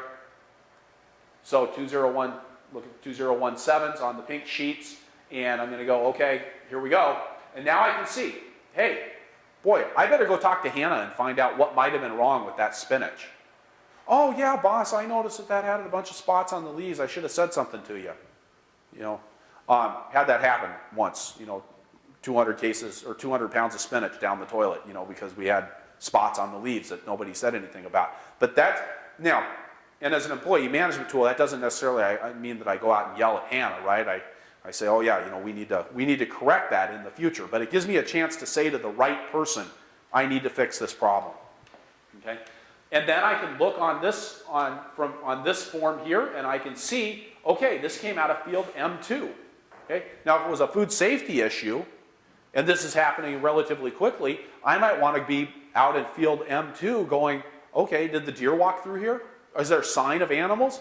Oh yeah, field M2. That's the one that the cows walked through when the neighbor let them into my fields. And so I can write down the harvest date, I can write down the harvest field, and I've got a whole bunch of other information about that. So the other thing I can do then is I've got a problem, right? This lot of spinach, this 201831 lot of spinach, is clearly a problem lot. It's making people sick, there's spots on the leaves, something happened in transit and it got frozen and it's got frost damage on it now. What are we going to do? Well, I want to get ahead of the problem and I want to start calling my customers. So who all got this? So I'm going to look through the shipping and the sales log going forward, and now I can go and I can find all of the shipping logs that have that lot code on it. Okay? And I'm going to be able to, where we go on that? Sorry. Yep, so that's all of the spinach that has, or all of the shipping logs that have that lot code on it. Now I know who all got that. So I'm going to go here, go to the shipping code, okay? So I've said, here's this, 201831. The shipping date here, shipping code gets written down up here, okay? And then I'm going to go in QuickBooks and I'm going to search for everybody that had shipping code 201992, okay? And I'm going to say, who among those customers bought spinach? And then I'm going to start calling those customers. I write down the Wedge, Seward, invoice numbers, and now I can call those customers and I say, hey Dean, there seems to be a problem with that spinach. And Dean goes, oh, 4 cases. He sold all that spinach. There wasn't a problem with that, Chris. Or no issue at all. We didn't have any trouble. And now I've got a clue. What's going on in my system that I need to figure out where the problem is? Oh, so I talk to the trucker and I say, well, where was that spinach on the load? And I find out that the first stop they made was at the customer they got a complaint about, and that the spinach was on top of the pallet. Oh, gee, was your cooler turned down too low and your reefer unit was blowing freezing air across there and froze the spinach? Okay, well, that's a problem that I need to deal with and now I can solve. That's why you do all that. So your harvest sheets are all one color, and Yes. then your processing sheets, all subsequent processing is different, it's the same color? Is all yellow. Yeah. And then your shipping sheet is a third color. Yes, bright green. Yep. I believe it's actually fuchsia. Okay. That was really the question I was getting. Yeah. and the nice thing about the colors, there's two things with this. I mean, one, if you need something, you can always send a 5-year-old to go and get it.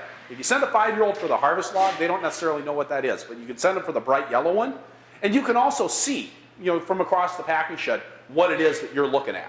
Oh yeah, I need that. That's the clipboard that I want. And all of those sheets, I guess the shipping sheet will end up on your desk inside, I suppose, but the yellow sheets, all the processing, where are they while things are kind of being processed? So they're on a clipboard hanging on the wall in the packing shed as they're being packed. And then at the end of the day or the end of the week, we take all of the sheets that have been filled out on that clipboard, we pull them off, and they go in a file folder. And we actually we have a nice file cabinet that we keep down in the packing house where all that stuff's getting put.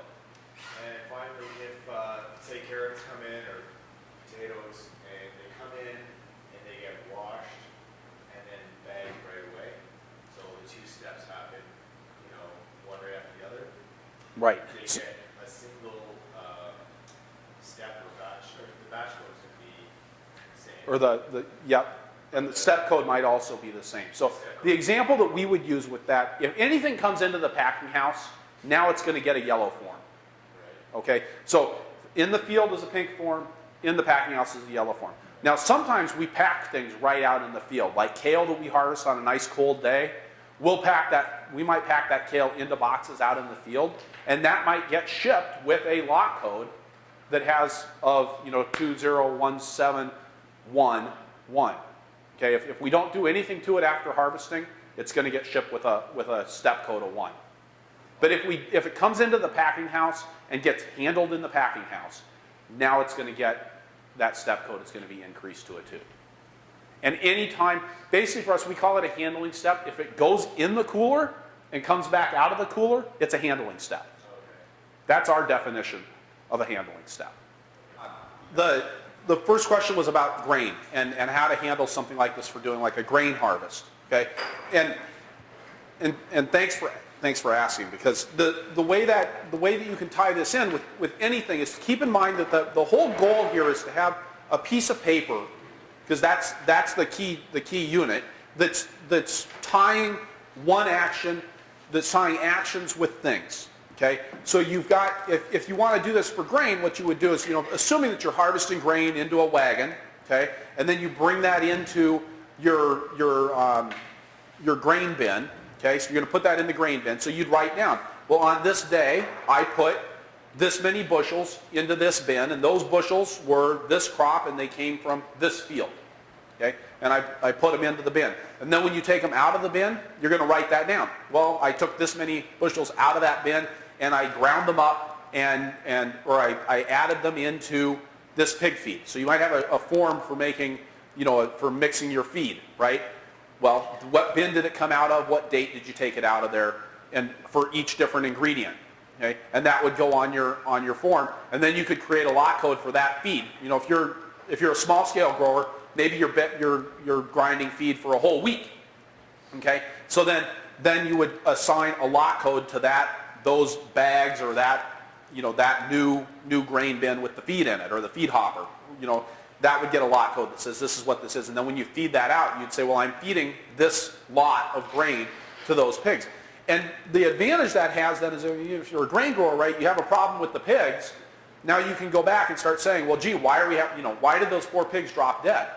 Okay, well, maybe you want to go back, maybe you had an aflatoxin problem in something, maybe you had, I don't know what other kinds of problems you'd have in grains, but it gives you then the ability to go back and say, this is where this stuff came from.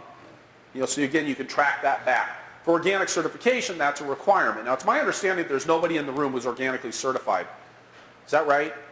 Okay, so maybe talking all that doesn't make a lot of sense.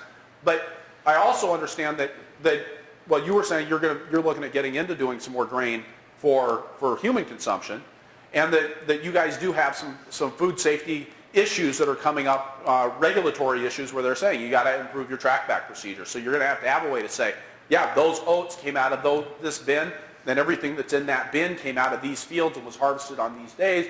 Because if you do have a problem with the oats in that bin, or you end up with a bunch of metal fragments in your oatmeal, you need to be able to say, well, this is the process that we went through to get these, and oh yeah, maybe those metal fragments came out of the processing process.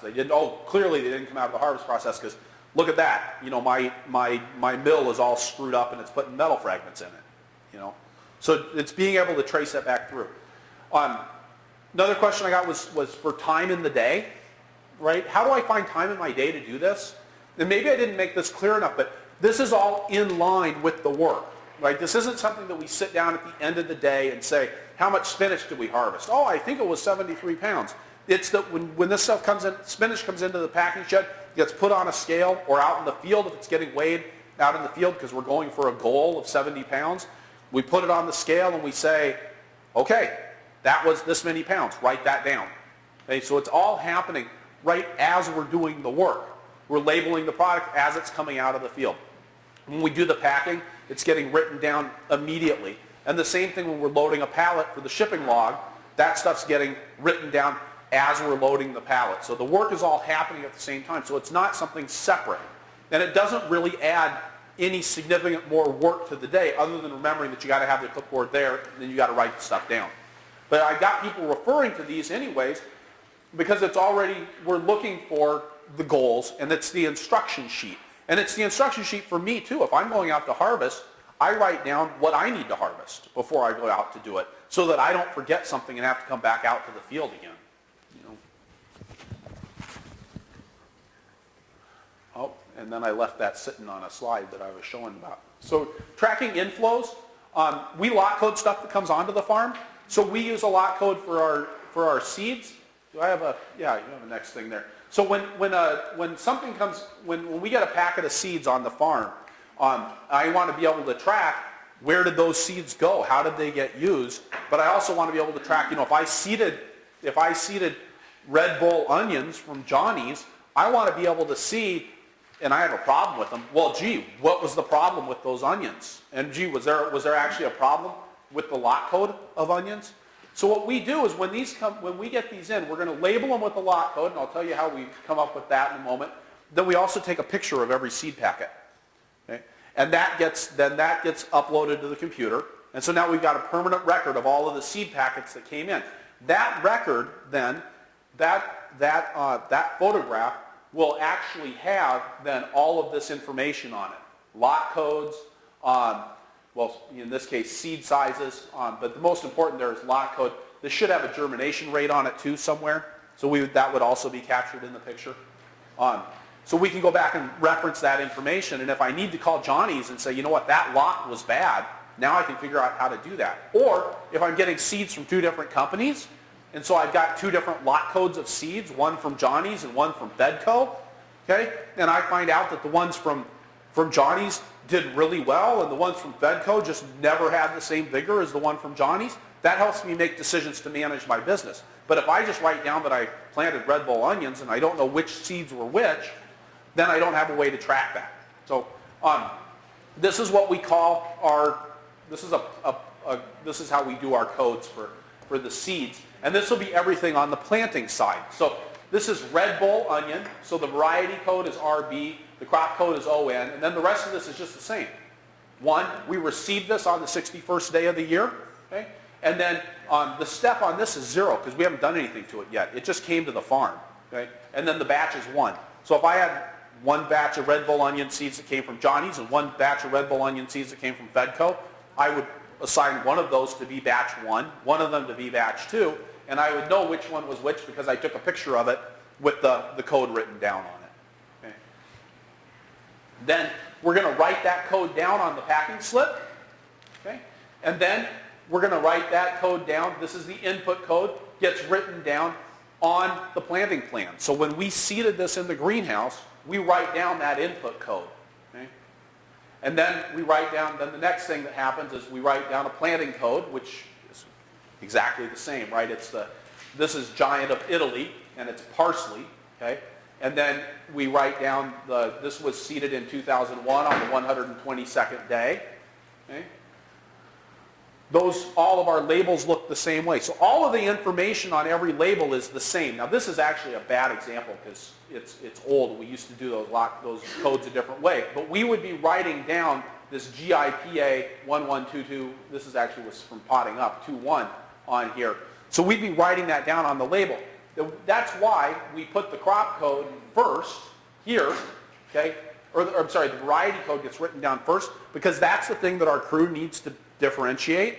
They can see if it's an onion. They don't know if it's a Red Bull or if it's a Copra. Okay? And so Red Bull would be RB and Copra would be CO. You know. And then when we pot something up, it goes through the same. We write down an input code and an output code on that, just like we do on the lot coding. And the same thing happens when we transplant stuff out into the field. Okay? We're writing down an input code, and then we're writing down the new code, which is the code that planting has out in the field. So you can, when you look at a label, it's really easy to divine all of the information, and we know which transplanting went into which beds of which field. We know we can trace that all the way back to the seeds that we used to start that crop. Okay? And this is just saying, this says just the same thing as everything else. It's any step, right? So this is where this gets universal. We're changing the date to the current date code. We increase the step by 1, and the batch stays the same unless we're combining batches. Now we buy product in, okay, during the winter time to keep our clamshelling business going. We're buying product in and clamshelling it. We actually immediately assign it a new lot code, and that gets attached to the bill of lading. Okay? This is just a price gun. It makes it easier if you got 51-pound bags of herbs that have come onto the farm or 50 packets of seeds. We'll whip out the price gun and just start lot coding everything. Okay? We use this price gun to lot code stuff that's outbound as well. So when we do our herbs, we sell those herbs in 6-packs. So we have 6 clamshells in a bag. Then each bag gets a lot code put on it. And that's how we do that quickly and easily. Okay? Again, any piece of paper that's associated with this, so this bill of lading or whatever is going to get dropped into an inbox and then it can get filed appropriately. So we have a defined flow of information through the farm. Okay? And we talked about filing stuff according to next actions. And so we do that. So let's talk about money. Money's fun. We've already talked about some of that. So money can get in QuickBooks. Now I like who here uses an accounting program? Who's using QuickBooks? What accounting program are you guys using? Wow. That's interesting that everybody's using Simply Accounting. Why are you using? One of the bigger farms uses QuickBooks? Palouse Farms uses QuickBooks. That's really interesting to me. Usually when I ask what accounting program people are using, it's everybody's on QuickBooks. I'm going to assume that Simply Accounting has similar structures to QuickBooks as we talk through this. So help me out if it doesn't. It does. Okay. So we keep track of accounts. So accounts, well, we'll just walk through this. We're going to go through what each of these things is and what we use them for. Okay. Accounts are just buckets of money, right? So we say, we have an account for seeds. We have an account for fuel for the farm. We have an account for fuel for the car. Okay? All of those things just get dropped into different buckets. It's ways of allocating how you've spent your money. And I apologize about the page numbers. I co-authored a book called Fearless Farm Finances that I have to say is a really darn good book about farm finances. We're going to be talking about that this afternoon. But these page numbers are actually referring to the page in the book because I cribbed this from another presentation. I meant to strip those out. I'm sorry that I didn't. So now you have to ignore them. When you go into QuickBooks and you say, I'm going to set up a new company, and then you say, well, I've got a farm, it gives you a chart of accounts that really isn't very useful. Because again, it's designed for the Schedule F. It's not designed for a business, okay? I don't know why they don't design it for a business, but it's really disorganized.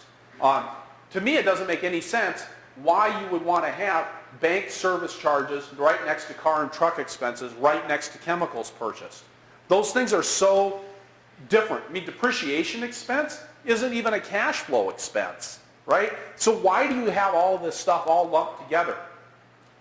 Again, I want to organize this for me. I don't want to organize it for the tax man. So what I'm going to do is I work with a lot of sub-accounts. So, for example, I've got a major account called operations, and then everything that's in operations goes under that. These are all the expenses that are directly associated with producing and delivering my product. Okay? I got one for machinery and equipment, right? So all of that stuff's lumped together. So I'm seeing sort of a logical information flow. This can help if I'm trying to figure out where to put what account something belongs in, because I can look at my chart of accounts and things are logically grouped together. I go, oh yeah, that's a machinery and equipment expense. What smaller account does that belong into? We've done the same thing on the income side. I like to keep track of my farming income separately from my non-farming income. Now, we get a lot of this other stuff, but it doesn't actually reflect on how my business is performing, because that's what I'm really interested in. How's my business performing? Not how much money did I get from Mabel Telephone Cooperative this year, but I still have to have a bucket to put that in. Okay? And so then this is how we've actually further broken out on our farm all of our different incomes. So we keep track of the farming and then the non-sales income and wholesale. We break out the herbs and vegetables on our farm because they have two really different cost structures. So it makes a lot of sense for us to be able to say, well, we made this much money from herbs and this much money from vegetables. So that's why we have that break there. Again, CSA, we do the same thing. We buy Rock Spring Farm. These are things that we grow and sell. The RSF is Rock Spring Farm.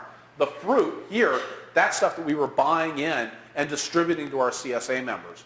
And I want to know those things separately. I don't want to say how much money did I make from the CSA. I want to be able to see at a glance how much money am I making from the CSA and how much money am I making from selling the CSA members fruit. Because again, two entirely different cost structures, two different enterprises. We've still got those all lumped under farming because that's where it's happening. You do the same thing with savings accounts. We found, so with our payroll taxes and other things like that, we'd have a hard time tracking, I take money out of somebody's check when I write it at the 1st of January, but I don't actually send it into the government until the end of March. But I need to keep track of that money and not spend it someplace else, which is really tempting to do in those low cash flow months of January, February, and March. So we create reserve accounts. We did the same thing for loan accounts and especially our August and September reserve expenses, because we actually had our lowest cash flow times of the year were August and September. So we would take money that we were making in June and we'd chunk it into those reserve accounts and we were able to break those out separately. And what I'm showing here is that even though we just had savings for the farm as a savings account, we were able to do lots of different sub-accounts. So this is all one account at the bank, but we're able to create these sub-accounts in there to keep track of how much money do I have in these different buckets within that one account. We have these top-level accounts in our expenses. So we've broken everything out into one of these 6 major level areas that lets us get a quick overview of the farming operation and where our money's going. So again, you see infrastructure, operations, okay? And I can do a summary a summary expense report in my in QuickBooks. And this just gives me a very quick, broad overview. So when you're looking at something like labor, if you've got payroll completely separated out from casual or contract labor, you might look and say, oh, payroll's down this year. But maybe that's because you brought in a migrant worker crew and they did a whole lot of the work that you normally would have done on payroll and you paid them all cash. Okay? So we want to have all of that stuff lumped under labor. This also helps me get a truer cost of what labor really looks like on my farm, because labor is not just payroll, it's wages and taxes, it's health insurance, it's perks for the employees. I mean, if I buy employees donuts, okay, that's an expense to the farm, but it really belongs to labor. It's money that I wouldn't have spent if I didn't have employees on the farm. Payroll processing, so we've actually outsourced all of our payroll. That's an expense of having labor. Hiring labor is another labor expense, recruitment expense. And then workers' compensation insurance, if somebody gets hurt on the farm, we've got insurance to cover that. That's also an expense of hiring people. That's not an insurance expense. That's if I don't have employees, I don't need workers' comp. So I want to separate that out and keep it all lumped under that labor bucket. So we have this other thing that we can do in QuickBooks called classes. This lets us have accounts are basically on the y-axis, and then we're able to do the classes on the x-axis. So this lets us kind of break things out according to what part of the enterprise they belong to. And this is important when we begin to look at and analyze our different marketing channels and our cost of production. Okay? Because sometimes there will be a labor expense, for example, that is strictly associated with the CSA, or maybe something that's strictly associated with farmers market sales, right? This is somebody that I pay to be at the stand. This is somebody maybe that I'm paying to pack boxes. Okay? So I want to have ways that I can separate those things out. And so we track all of our income according to the enterprise through which it's being sold. So on our farm, that means we've got wholesale, farmers market, CSA, and then miscellaneous, which is kind of like everything else. Okay? And I told somebody earlier, we're actually not doing CSA or farmers market anymore, so this is how we would have done this when we had all these different enterprises. And then I have subclasses for the wholesale because I sell stuff that I grow and I sell stuff that I packed. Again, completely different cost structures, completely different needs for reporting to different agencies about that.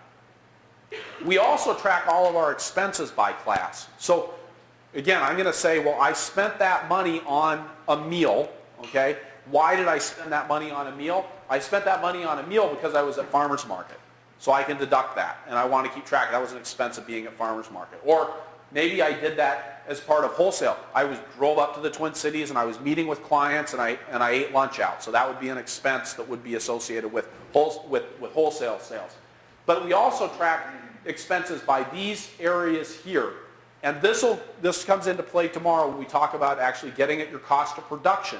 We break all of our production expenses out. It's either something that's associated with seed, shop, harvest, and pack, which is really variable stuff, transplant production, agronomy, and overhead. And this gets us, again, a quick way to be able we're collecting this data as we go through the year that can help us to begin help us get at a cost of production analysis. Okay. Yeah, are you using the word class the way I would say enterprise? Yeah, except what I think of Your these as... classes are your enterprise or your sub-enterprise? Yes. Right? Yep. I think that's fair to say. Okay, and then say you had, nobody else cares except you. So if you had an invoice that was for $500, it's just up to you whether you take that invoice for the seeds and split it 250 to wholesale and 250 to farmers market. Right. Right? That's right. It's just your choice where you dump that expense. That's right. Okay. Yep. Again, I'm not accountable to anybody else for this except for me and my business partners. Okay? Now, except for seeds, so I mean, okay, and I'm sorry, I think maybe I didn't explain this well enough. These are all different classes, okay? These 6 down here, and these, well, I guess it turns out to be 1, 2, 3, 4, 5, these 5 here. So I actually have 11 different classes that something can go into. Okay, so those are enterprises too. Yeah. In So that way. if I get seed in, that goes in a class called seed. Yeah, okay. Okay? If I fix a tractor, that expense goes into shop. Okay? If I'm buying fuel for the tractors, that goes into the agronomy expense. Okay? Because it's an expense associated with doing field work. Okay? If I buy soil mix or peat moss to make soil mix or vermiculite to top dress my transplant production, that's going to go in the transplant production bucket. All right? Now these classes over here, these more enterprises, would be expenses associated directly with marketing through those channels. So that would be an expense of, again, well, let's say you're doing something like Small Farm Central for your CSA, and they charge you money for that, right? That expense would get classed as being CSA. Okay? If you buy bags for farmers market, that would get classed as, the account might be packaging, but the class would be farmers market, because it is packaging, but I bought it for farmers market use. Okay? So I want to dump it into the appropriate bucket. This is a silly question, but do you really have a miscellaneous account? Because I can't stand miscellaneous accounts because there's no miscellaneous purchase. Right. Everything is for purpose. I actually don't have a miscellaneous account. Thanks. Yeah. You can use classes for all kinds of different things. Okay, I really like what we use. Some people use them for all of these ideas, types of productions and markets. I mean, if you guys might want to have a class for sheep and a class for cows, and then classes for your vegetable production and those different segments of your vegetable production. Okay. So we use items also on the farm. So these are the things that we sell. Right. Here's an item here, summer fruit. Okay, and when we So this item, when I enter in a receipt that says I sold 1 summer fruit share, that automatically posts that income to the account fruit for the CSA. Okay? So that's the item list here. These are all the different things that I have to sell. But it says, take this and dump it into this bucket. Take the money from selling summer fruit shares and allocate it to the fruit share account. So we've organized, this is just our wholesale item list. We actually break out our herbs from our vegetables, and the vegetables are kept track of by crop, because my production expenses are largely associated with the whole crop. I don't track different, I don't plant my green top beets in one place and my bulk beets in another. They're all just one crop. They get grown one way, they just get harvested differently. Okay? And the herbs, we keep track of those by kind of how we sell it, because that's actually where the cost structure differentiates on those. I mean, my cost for growing rosemary and thyme is pretty much the same as my cost for growing sage and tarragon, but where the costs really begin to differentiate is whether I'm selling them as bulk herbs, a pound at a time, or whether I'm bunching them, or whether I'm putting them in clamshells. Okay. And then we also keep track of our customers. So we call all of our farmers market sales, when we're filling that out in QuickBooks, that's all considered to be one customer. So we had the Rochester Farmers Market was a customer. We just bulked all those sales together when we were reporting on that. We do the same thing with the CSA. Okay? We don't keep track of our individual CSA customers in QuickBooks. We call all of our CSA customers one customer. It's called CSA customer. Right? We keep track of our customer details elsewhere, either in a database or a program like Farmigo or Small Farm Central. Okay? But we do keep track of all of our wholesale customers individually. So we're going to kind of walk through an example of how we would set up an invoice. I'm selling rutabagas to the Wedge Food Co-op in Minneapolis. Okay? So here's the rutabagas. That expense is going to post to, so the item is vegetables rutabagas. Okay? So again, this is all in the vegetable list, and rutabagas stand on their own because we don't sell green top rutabagas, right? I should have thought of that. So the item is rutabagas, okay? And rutabagas are going to post to the wholesale vegetable income account. So the account becomes wholesale farming, wholesale vegetables. Okay? And here's where that's listed in the accounts list. Okay? And then the class here is wholesale, and we grew the rutabagas, so it goes in the class wholesale grown by, and that way it's going to post, when we're looking at the income, we've got wholesale vegetables here, we can go across and it goes into the wholesale grown by. And then, I'm actually just going to skip that. So, and again, talking about doing it for you, why is that in here twice? Okay.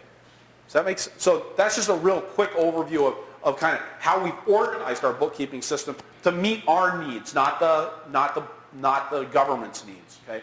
Now I want to talk a little bit about the collection process. We've talked a little bit about collecting. Receipts come in, appropriate coding. Yep, sorry, this was a mashup. Again, I mentioned every day with the receipts. It's really important to me. Now, why do I say every day? Because does every day actually afford me an hour to sit down and get through all of my email and get through all of my receipts and all the other things that come into my life? It actually doesn't.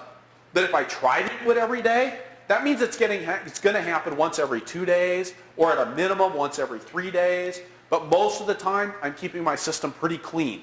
Okay? If you process everything once a week and you miss a week, now you're looking at 2 weeks. Okay? And now things are getting out of date. And especially with processing something like receipts, I'm not always as good as I should be about writing down what the receipt was for when I made the purchase. But usually, 24 hours later, I can remember what I bought. You know, you go to the hardware store, my local hardware store, and I love Village Farm and Home up in Maple, Minnesota. They're a wonderful place, helpful as can be. They have the worst receipts in the whole world. You know, everybody else has got these nice computerized printouts that tell you exactly what they bought. These ones will say, like, I bought 3 things at $2.99. And that's all the detail you get. Now, the next day, I can remember how that receipt was broken out and what cost what. But give me a week, then all of that information is gone. So if I'm processing all this stuff every day, I'm much more likely to capture it. So yeah, and you just got to do the work. Now, in my opinion, does anybody here work with a bookkeeper? You do? You are a bookkeeper? Okay. Oh, that's interesting. You know, I have a lot of people ask, when does it make sense to do bookkeeping? And I'm not sure it ever makes sense. Or when does it make sense to hire a bookkeeper? I'm not sure that it ever makes sense to hire a bookkeeper as a small-scale grower. Especially if you don't already understand the fundamental finances behind your business, you've really got to be in touch with those on a daily basis, day in and day out, because otherwise things can get out of control in a hurry. So when I do the data entry, we do data entry once a week on the farm. That's my goal for bookkeeping. A lot of bills come in and they're due on a net 10 basis or a net 14 basis. So if I'm doing them every week, I'm going to catch those things in time. So I don't do bookkeeping every day.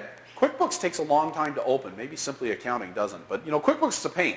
Right? It takes a couple minutes to get it up and running, and then I check my Facebook page, and then pretty soon I'm distracted, and it's half an hour later and I'm done any bookkeeping. So I only want that to happen to me once a week. Okay? And again, even a net 10, usually if I miss a week, now it's 2 weeks, most of those net 10 accounts, they're pretty soft, and if I pay them in 14 days, they're going to be okay. But if I let stuff get 3 weeks out or 4 weeks out, I'm in a lot of trouble. Okay? So I mentioned that we file by activity. So I want to batch my work. Again, I don't want to be entering a credit card receipt, then a check, then a credit card, then a check, then an invoice. I want to get them all. I want to have them happen, all of the credit cards, then all of the checks, then all of the bills, then all of the payments that I've gotten, and then I can move on. So yeah, we write checks, process credit cards, enter bills. Now I really like the bill feature in QuickBooks. So when somebody sends me an invoice, it gets entered right away, even if I'm not going to cut a check for it right away. And I even go through the double step, even if I know I'm going to cut a check for it, I still enter it as a bill and then print the check for it later. Because again, it just helps me to batch all of that work together. And I'm able to make decisions about when I'm going to pay bills, when I'm actually at the point of sitting in front of my QuickBooks, rather than trying to make those decisions as I'm receiving them and going, oh, I don't know if I have enough money for that. Does it go in the bills to pay, or does it go in the deal with this later file? Okay, I want to make those decisions all at once when I've got the information sitting in front of me. We process customer payments as we receive them, again, once a week. It can be really exciting to take that nice big check and run it to town, but I really like to get them all together, and then it's even more exciting because you get bigger deposits that way. There are a couple of settings that I really like in QuickBooks. One is the automatically place the decimal point. This really speeds things up when you're doing data entry, not to have to hit the decimal. How many people are good at the number pads? You are, okay. Yeah, that's it. And you're a bookkeeper. Of course you're good at the number pad. So you know, I'm not good at finding that period, so I like to just be able to enter when it's automatically place a decimal point. If you've got something like $123.45, you just enter 1, 2, 3, 4, 5, and then it'll automatically stick the decimal point in for you. It just speeds things up a little bit. And then I always have my thing set up so it automatically remembers the account or transaction information from the last transaction for this name. So if I'm entering Hovey LP. Every time I enter Hovey LP, the only thing I buy from Hovey LP is LP gas for the greenhouse. It's the only thing I get from them. So it automatically recalls the right accounts for those that need to be filled out. Okay? So I don't have to enter it every time. See, oh, there's another setting. Then just using the last entered date as the default. That way, usually my bills are organized somewhat, just because I'm dropping things into a file every day, they're organized somewhat chronologically, so that last entered date is going to help me to be closer to the correct date. And then I can use arrow keys to navigate between dates instead of having to enter in a full 4-digit date. Simply does the same thing. You can just set a recurring transaction, you can have it happen every week or every month or. Yeah, those are nice. Yeah. So again, sometimes we don't need to know where we purchased something. It doesn't matter where I bought the gas for the car. Then I buy gas for the car wherever it's convenient. It doesn't really matter where I got it. So we actually have a customer called C Gas Station. And that way, when we're auto-filling from the last transaction, the only thing I buy when I buy gas is gas. Okay? So it just automatically fills that. All I have to do is type in the amount. This will actually automatically update, and then I can just move on to the next transaction. I do the same kinds of shortcuts with certain things. We sell our shallots in 10-pound packs and a 20-pound pack. Okay? And it used to be that you had to type in shallot 10, which is, I mean, how many keystrokes is that? That's, you've got 7 there, and then the 1. So you got 8 keystrokes before QuickBooks is going to differentiate between whether it's a 10-pound shallot or a 20-pound shallot. So we changed this and we call these shallots the S10 shallots or the S20 shallots. S for shallot, and then 10 or 20, because we sell a lot of these, so we created a keyboard shortcut for that. Same thing with some customers. Jacob's Farm, we buy herbs from them, so I've got invoices coming in every week from them. We call them JF, because I have a couple of other customers that start with JA, but there's nobody else that starts with JF. So I just type in JF, and it autofills. And I can set this up so that their address shows up. They never see that I call them JF. It shows up here as Jacob's Farm Del Cabo, the full name. And so I can set up their customer account that way. Same thing with customers. So West 7th, Mississippi Market. Reed's recurring transactions are fantastic, which you were just mentioning. I mean, if you've got something like, maybe Farmigo is charging you the same amount every month for doing your CSA service, and just have it automatically drop in there. And I'm not going to go into how to set those up. That you can find that out online pretty easily. We spent a lot of years filling out checks by hand, and then my mom, who is a bookkeeper, came to me and said, why in the world are you doing that? Get printed checks. They're a little bit more expensive, but being able to just print off all the checks at one fell swoop, again, it saves a couple of minutes every week, but it's a critical couple of minutes. And bookkeeping's no fun, right? And especially if things aren't going well on the farm, bookkeeping's a really lousy thing to have to do. So anything you can do to make it easier and simpler, printable checks were a big thing. We do the same thing with our deposit slips. It just speeds things up a little bit more, reduces errors, okay? And make sure that you're not having to sit there and write out $1,245.16 over 00100ths, dollars. And that just gets old. And it doesn't take very long for it to get old. And then we talked earlier about filing by month. So we also keep track of actions and time on the farm. I mentioned that earlier. So we do once a week, I walk through the farm with this sheet. So this is our standard, we call this a directive on our farm. And so this is a blank one. It's just got field maps on it. Okay, so we have, and I got lots and lots of different fields. We've broken things out pretty finely on the farm. I think there's something like 80 of them. Okay? And so and part of why we did that is because then it's really easy to direct somebody and say, go to field, well, because they're not all sequential, I'd say, go to field 81 and do this. Go to field 111 and do that. Go to field 31 and do this other thing. And it can be really clear what needs to happen where. Easy for us to give directions. So I've got the maps printed right on the form here, and I'm going to walk through and make notes. So this says, and it's a little hard to read because I have a chicken scratch. It's designed just for me to read. But it says I need to take my side knives, and in field 1031 and 1032, I need to be doing some work. I need to side knife the field 81 parsley and the carrots in field 126. So as I'm noting things that need to be done, I'm just writing it all down as I walk through each of those fields, what needs to happen there. And then I'm going to take this back to the office and break this out into individual directives. Okay? This is one of our directives then. This is designed to send people out to do work precisely and to get the results that I want when I send an employee out to do a job. Okay?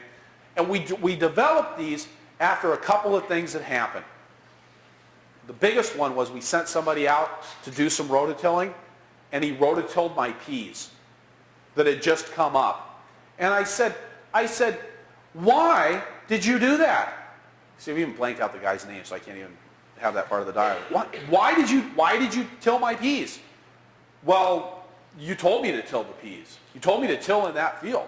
So I didn't tell you to till in that field. I told you to till in field 12. He's like, well, I couldn't remember which one was which. So he, first of all, didn't work there very long after that. But it also was that I realized my responsibility was to make sure that my employees, when I send them out, know which one's field 12 and which one's field 13, which again is why we always go out with the map. Okay? And then we also realized that it wasn't enough just to tell somebody to go out and till. Because you tell somebody to go out and till, and then they've got questions. They don't know what you're trying to accomplish. Tilling a cover crop is really different than tilling to prepare to seed carrots, right? Or tilling to stale bed for carrots. So we're all different activities, even though you do them all with the same tool. So we created these directives for each different tractor operation that we have. I want you to notice that we go through and we highlight the fields where people are supposed to be working. So that makes it quick and easy for them to see what's supposed to happen. And then we ask people to, well, so you got the date, tractor, operator, then what fields are you supposed to do? What order are they supposed to be done in? Okay? If by telling people that, if I've got, say I'm going to go and plant peas in field 93, and that's what I want to do after lunch, and I'm sending this person out at 10 in the morning, I want to be absolutely certain that that tilling in 93 is done before I get up there with my seeder. Okay? So this is what's enabling me to give really clear instructions, because otherwise you send somebody out and you say, go till all this stuff. They might go till field 41 first because it's closer to the house and they want to be able to get back for lunch. You know? So that's why I'm making my priorities clear. We've gotten into this whole idea of talking about objectives. Okay? So we've actually established that if you're going out to rototill, there are 4 things that you might be doing. Okay? You might be incorporating cover crops, you might be doing weed control, you might be stale bedding the established beds, or you might be doing final bed prep. Okay?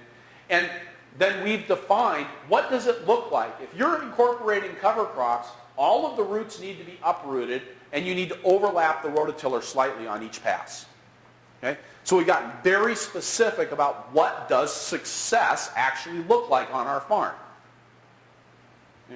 And we've done that for each of these different things. We give an idea of the gate of the settings that should be done. Now this one we're doing weed control, so I always want the gate up for weed control because I want to be tossing those weeds up in the air and having them land on top of the soil. Okay? And then we give it tiller speed, so I want it on the fast speed. My tiller has 4 different settings that you can use on it to have the blades spinning at different rates. So I've got it set up so that it's going on the fastest setting. Is there a place for special instructions too? And then we've got an implement checklist. This was a really big thing on our farm. Big deal. We avoided a lot of breakdowns. We had one summer, my oldest son's a little hard on equipment. Okay? And he wouldn't take the time to check stuff. So this is actually something we put into place for him. To say, you have to be checking these things. And when you set up equipment, now it's easy for me as the farmer, right? I know that on the flail mower, you have to adjust it in a certain way and that the top deck needs to be 15 degrees off of parallel with the ground. And then you need to, and on this equipment it's important to lock the top link, and on this one it's not. And oh yeah, and the rototiller has to be set off 1 hole to the right to counteract, or no, it's 1 hole to the left to, what it says here, to the left to compensate for the fact that what happens when the PTO is spinning, it tends to offset itself to the right, so you offset it to the left when you set it up on the tractor. So we went through what do you have to do? What does it look like when you're ready to go out and till? And this is just like going out to fly an airplane.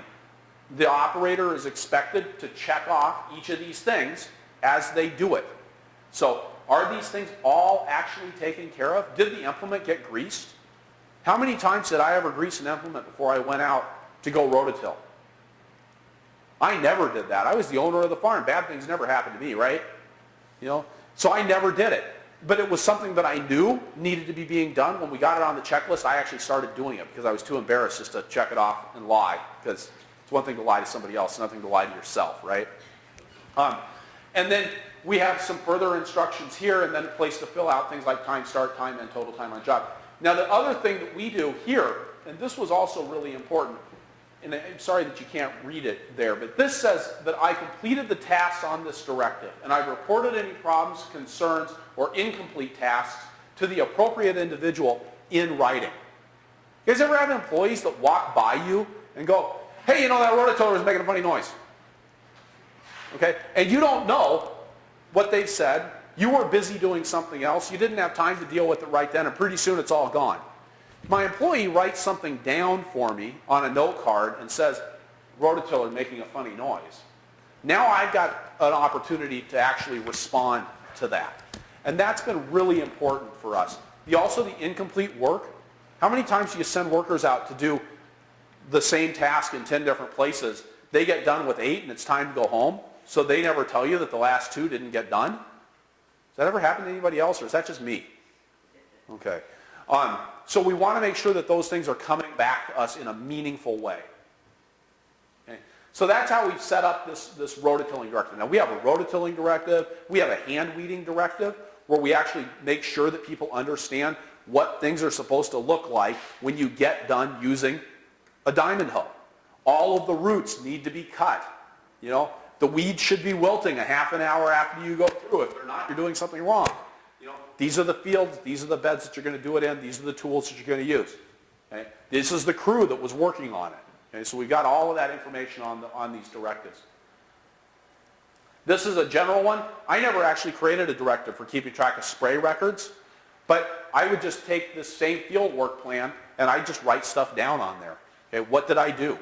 Because I was the only one that sprayed. Whoops, sorry. I was the only one that sprayed. I didn't feel like I needed to be, never got around to creating an instruction form for that. I knew what I wanted. We also would use this form for doing miscellaneous tasks. Again, you can see this has got rock picking, remaying, hand weeding, putting up deer fence. And then we would color code these for what needs to happen in different areas. And then we could give this to a crew and say, go accomplish all of these things. So that was just a way of being more generalized with it. Now, part of doing this, when we can repeatedly writing the same task down on a fieldwork plan again and again, that's part of what pointed us to the fact that we needed a directive about that. Now, that's part of what pointed us that we needed a directive about hand weeding and hand hoeing, because we were writing this down a lot, and we weren't getting the results that we wanted. And that forced us as managers to step back and say, what does a good job of hand weeding look like? Right? How do we define success in a way that clearly explains that to my crew? Because people didn't grow up on vegetable farms. Right? You guys have mentioned this, you mentioned this to me earlier. These are all dairy farmers around here. So you get somebody who's worked in agriculture here, they've worked on a dairy farm. They don't necessarily know what success looks like on a vegetable farm. They know what a hay bale looks like, but they don't necessarily know what a well-weeded field of potatoes looks like. And I work with a very large farm in southeast Minnesota. They do $1.4 million worth of vegetables a year. They still haven't figured out how to tell their employees how to go out and get a good job of hand weeding done. Because I go out in the field after they get a hand weeding crew goes through, and there's a carpet of weeds this big out there. They pulled everything that's this big, but this big, they didn't even touch them. Okay? That's a recipe for failure. Okay? Whether you're doing $1.4 million worth of vegetables or $10,000 worth of vegetables, if you leave carpets of weeds like that, you're screwed. You need a way to tell your employees that they have to get all of that stuff done instead of just saying, go hand weed. Go pull all the weeds. Okay? We write down a lot of tasks to do when they don't need to be so specific with the directives on our whiteboard here. So in our area, a lot of the schools are switching over from whiteboards to these, now they call them smart boards, right? You can write on them and stuff gets saved on the computer or so. I don't understand exactly how it all works, but they're taking out all these whiteboards. So you can get these huge classroom-sized whiteboards for free. Okay? And my farm manager, Ben, scored this 4-foot by 8-foot whiteboard. I thought I had died and gone to heaven. Okay? And so we hung this on the wall in the packing shed, and we keep track of all kinds of information on here. We're writing it down with our markers. And, you know, we do things like tracking our cooler logs. So, again, for food safety purposes, we're supposed to be checking every day on what's the cooler temperature, making sure that everything's working right. You know, and this has actually been really good for us because we check it in the morning. Because if you have a problem with your refrigeration unit and you check it in the morning, the refrigeration guy's there in the afternoon. But if you check your temperature at 2 o'clock in the afternoon, he comes the next day. Okay? And it's a lot longer that your cooler's running warm and your produce isn't staying cold. Especially important if you're doing storage crops or if you're harvesting early in the week for sales late in the week.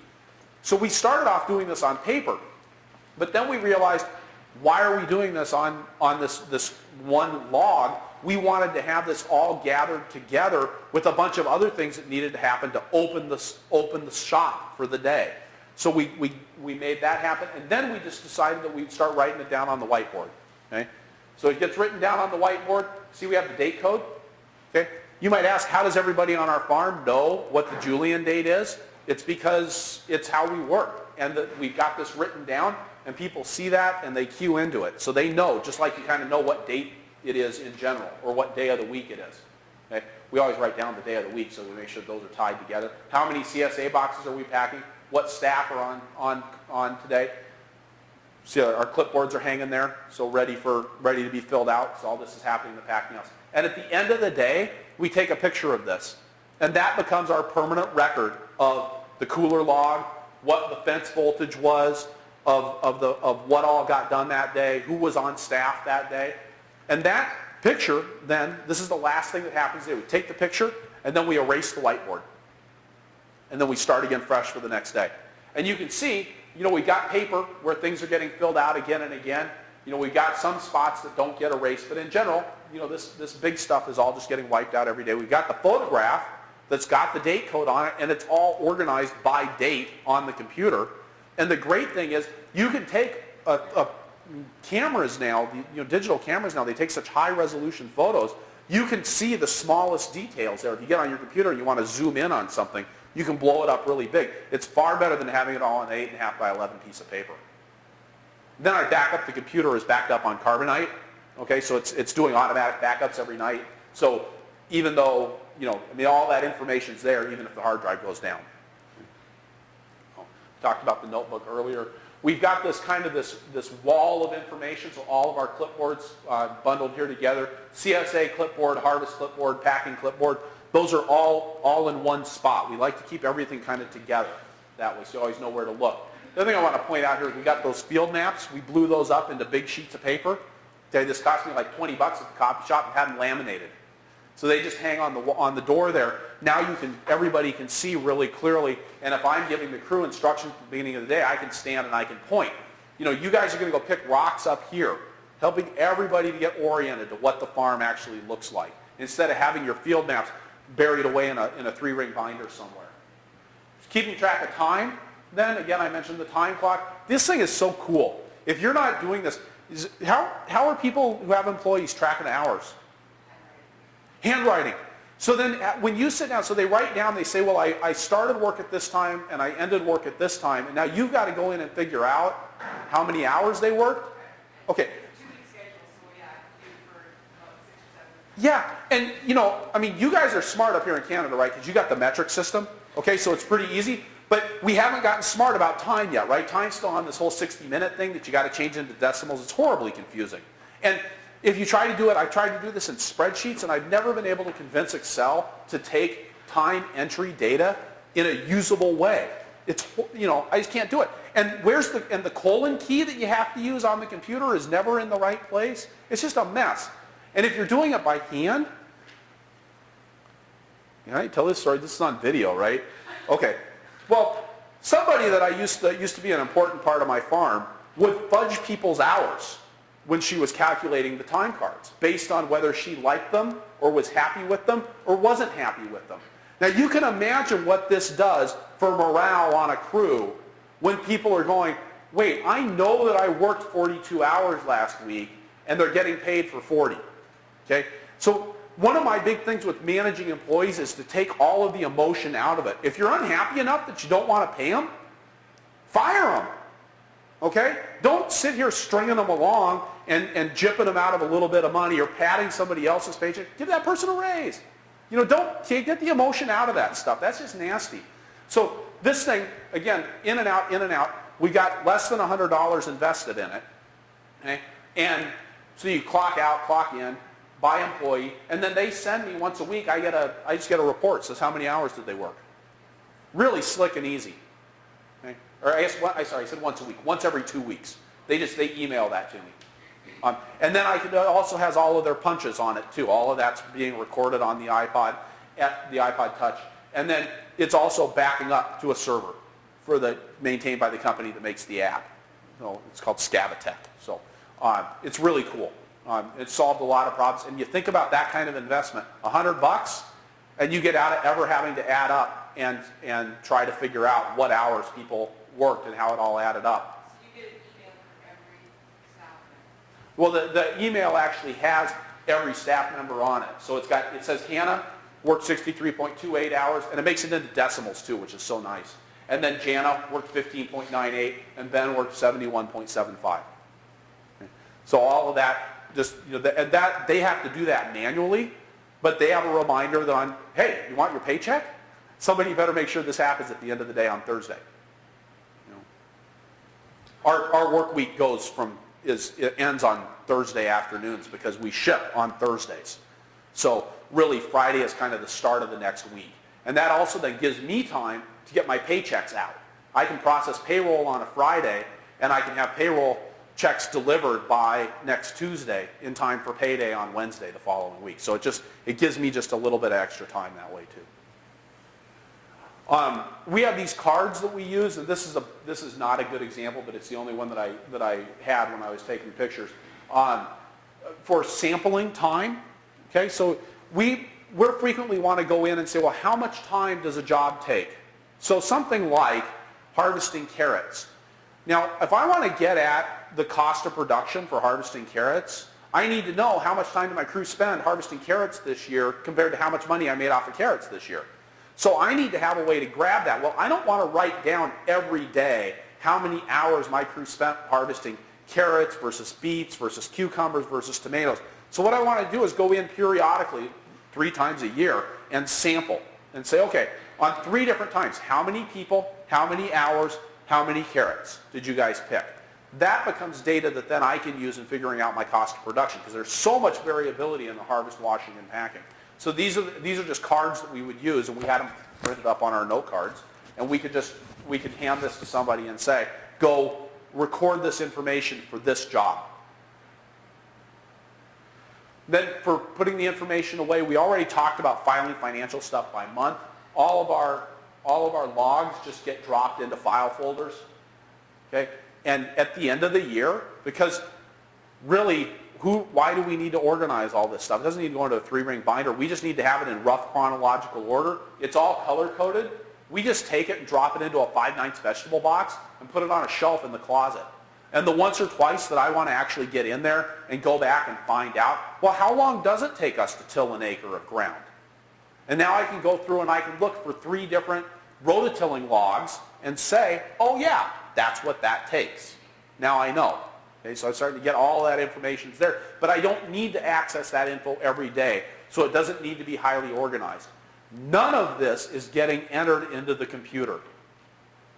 I want to be really clear about that. None of the financial stuff is, okay? But we're not entering records about I rototilled on June 5th in field 131.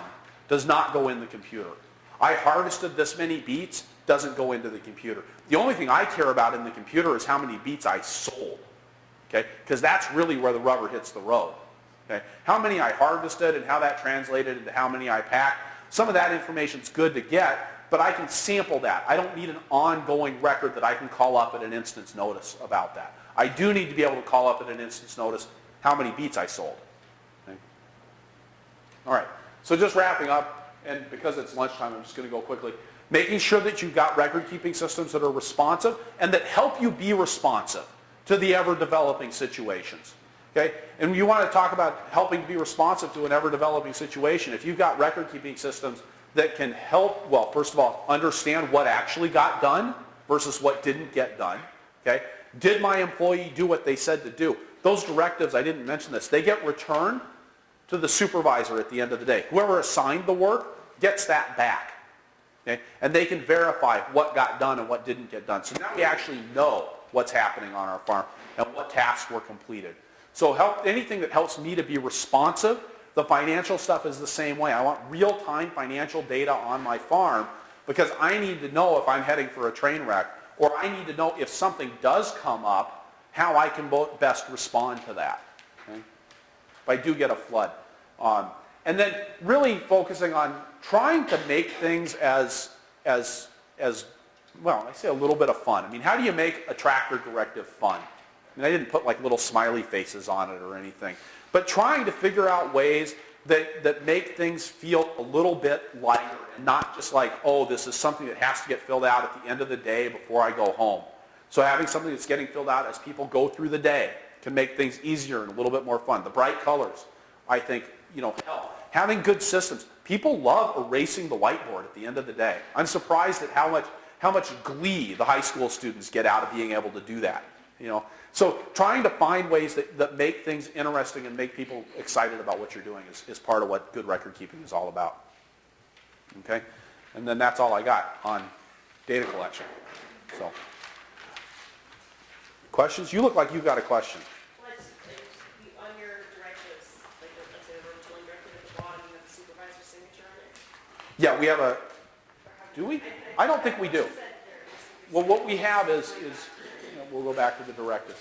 These directives are way cool. This totally changed the way our farm worked. The initials here are for the person who did the work, is supposed to put their initials there. Yep.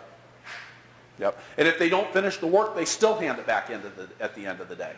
Okay, but we'll ask people to mark stuff off. What did you get done? What didn't you get done? So that we can then make a new directive for the next day. Part of having it in a form like this, it makes it easy to fill it out. It doesn't take time to write down the instructions if you already know what the instructions look like. Okay? And the Japanese have a concept that came out of lean manufacturing. It's called poka-yoke, which is basically, in America we'd call it idiot proofing. In Japan they put it more nicely. It's making it impossible to make a mistake. Okay? All of this stuff is about poka-yoke. It's about making it impossible to make a mistake. It makes it easy for me as the supervisor to tell an employee what I expect out of them. And it also makes it easy for the employee to know what is expected of them and how to achieve it. Okay? I don't have to go back to an employee and say, you know what, the top link wasn't locked on that, and that's why you're having depth control problems with your tiller. The top link on a 3-point hitch, right? If you have something that's shaking, it begins to slowly expand. Eventually it'll expand enough that it'll just fall apart. Okay? But as it's expanding, the depth on your tiller is changing. You're changing the relationship of everything. So you mess things up that way. So I want that to make sure that that's locked. And I'm helping employees do their job better by giving them really firm instructions. But I have to stop as a manager and I have to think about what is it that my employees need to do and what are the results they're supposed to get. I'll talk about this a little bit tomorrow morning. But the number one indicator for job success is, do I know what's expected of me at work? Okay? And when I say job success, I'm talking about highly productive workplaces. I'm talking about highly profitable workplaces. I'm talking about low employee turnover workplaces. Okay? Money for employee satisfaction, not an issue. Doesn't matter. Doesn't even show up in the top 12 questions you can ask to determine whether employees are satisfied with their job or not. If they care about money, it's because there's other problems with the job. Okay? But this is all about, do I know what is expected of me here? Do I know what's expected of me at work? Okay? Yes, I do expect that when you set that machine up, you're going to do these following steps. One of the places this was really important to us, we have a flail mower, and the flail mower vibrates just a little bit, and the nuts and the bolts on it were not designed right. They tend to work themselves loose. Okay? So we had to have, on that one it says on the implement checklist, all of the nuts and bolts have been tightened before you go out to mow. So, again, that was a long answer to the question of whether the supervisor initials. So, sorry. Yes?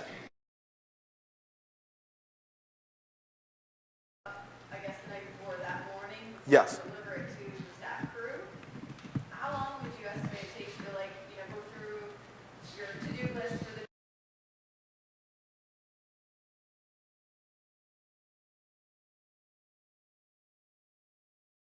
People forget this. Management takes time. I don't care what you're managing. You have to manage yourself. You have to manage employees. You have to manage customers. If you don't allow time in your day to actually do that, you're sunk.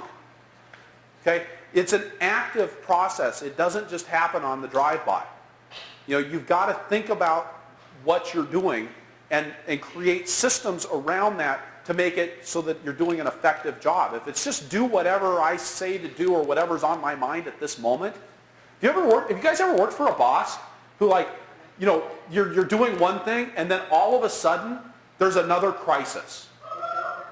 Okay. Are you that boss, or is that why you're an independent consultant now? Okay. But I see this all the time with managers, and I don't care what industry you're in, these people that, we've got to go out, we've got to harvest the kale, and then you're halfway through harvesting the kale, and suddenly they realize, oh my God, if we don't weed those beets right now, if somebody doesn't get on that cultivator right now, oh my God, we're going to lose that beet crop. And so all of a sudden it's a crisis, and then you got people working on Saturday nights and Sundays getting stuff done, and they're getting paid overtime, when what you should have done is seen a week in advance when you did your field walk. Those beets are going to need to be weeded. You write it down. Okay? And you write it down in a way where you've got a management system that says, okay, I've made a note of this. This note's going to come back to me in an appropriate time and place for me to make a decision and allocate the resources in a timely fashion to make sure that those beets get weeded. Okay? So that we don't have a crisis on Saturday afternoon and end up with people having to work on Sunday, whether it's you or your employees. You guys don't have kids yet. See, when you have kids, then working on Sundays becomes a real issue. And the thing about the farm will take everything you're willing to give it. I mean, it's like a freaking cookie monster. Hours, and it's got little bits of you kind of falling out of its mouth as it's chomping down on all that time. Okay? And so, yeah, you've got to take the time to do the management work. And part of the management work, it's not just about being out with your employees and saying, come on, let's do this. It's about being organized enough that you actually know what needs to be done and what success looks like, and that you've taken the time to explain it. Now, the thing about this, though, you take that time in the morning, now I don't ever, well, I shouldn't say not ever, I've eliminated a lot of the need to sit with an employee or to go check on their work and make sure that things are going right, because I've actually explained it all right here. So instead of having to say again and again and again, and remember, God, did I tell Joe that weed control, he's got to make sure an overlap. He's got to overlap the tiller. No. Okay? I can say weed control, right? You've done this before, right? You remember? And I go, because I'll read this with them. And I'll go, remember, all the roots need to be cut. All the weeds are down, and you got to overlap slightly. Okay? These are the results you're going to come out with. And then if he's got questions, you say, well, yeah, let's see. That means you need to go 3.5 miles an hour, and you need to be going with the tiller speed fast. Yeah, I can't remember. Is that 7th or 8th gear on the tractor? I'm not sure. You figure it out. Get these results. Now you're empowering your employees, and you're not the one who's telling them exactly how to do it. You're telling them what they need to get, and you're telling them the basic parameters. I mean, this is a little bit of how to do it, but you're telling them how they're going to avoid screwing things up. And the employees, they generally respond well to this. Are they, obviously that's through employee screening, et cetera, but they're able to use this appropriately? Yeah. Well- With us, what we do usually is we have initial things when they come in the morning, they're expected to do. The first thing they're supposed to do is pick cucumbers, and then when we have our coffee break in the morning, we'll hand out, and we'll be very specific. Right. This is what needs to get done today, that this would be really kind of full, we can hand them, okay, you do that, you do that, you do this, we'll see you, and if you need a hand, this is where I'll be on behind the computer doing my books. I guess Yep, the and question I- is, have you ever had somebody that wasn't able to use this? Yeah, That they probably weren't. they just didn't work my farm for very long. Usually people are quite receptive. Yeah. They want to know. Now, I mean, again, there's always this balance, right? Organic, hippie, local, vegetable farm, right? I can't tell you the number of people that I've had come to work on my farm that are upset that we don't smoke weed at lunch.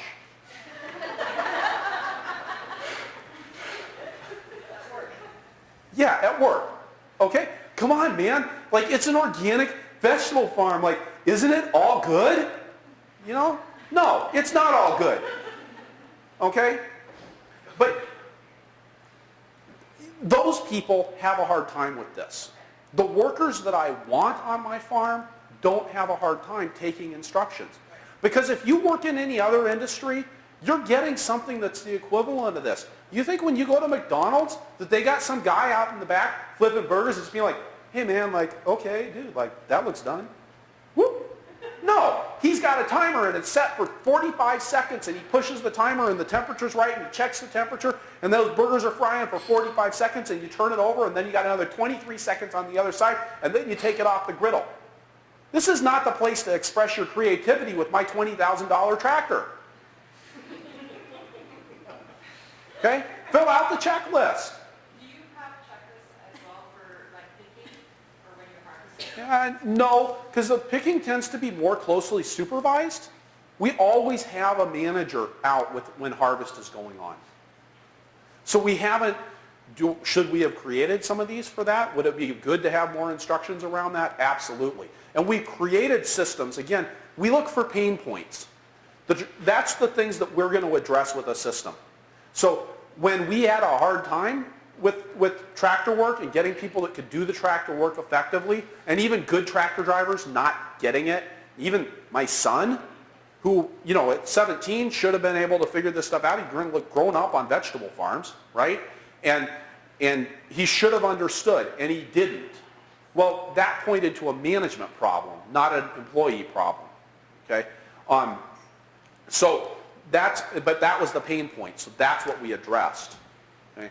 But then we go on and we look at what other areas can we begin to do this. It's why we have a hand-holding directive. Now, we had problems with people picking tomatoes. Getting people to pick tomatoes at the right stage, you know, and the right color was really hard. So we addressed that pain point. We actually came up with a system that says this is what a number 1 tomato is in terms of ripeness. We have 7 stages of ripeness for tomatoes on our farm. And so we can say to our crew, today we're picking number 4s. You know, but again, that's a management decision to make, and I had to put the system in place. They'd take the photographs so that somebody knew what a number 4 tomato looked like. But that's what we're picking at ripeness stage 4 today. You know, on tomatoes, right? Does anybody else have that problem with employees not being able to pick tomatoes at the right stage? Yeah. Oh, color blindness? We screen for color blindness now in our employee application process because we've had problems with it. Okay? Now, you can still get hired if you have color blindness. But I have to know before I send you out to pick tomatoes if you're colorblind. You can't come in after I go, Dave, why can't you figure out how to pick tomatoes? You've been doing it for 2 weeks and you still can't seem to get it right. And he goes, well, I'm colorblind. Well, how was I supposed to know that? You know, you should have tattooed across their head, colorblind. You know, but so yeah, I mean, you know, again, pain points and responses, and see, and I think a lot of times what people do that I think is unproductive with pain points is that they respond to them as a crisis. Davis, colorblind, I can't believe it. Oh my God, what a jerk! He didn't tell me. I can't believe this. Oh my God, we got to get rid of him. We got to get somebody else. We got to make sure that we never hire another colorblind person again. And then a week later, it's all gone, right?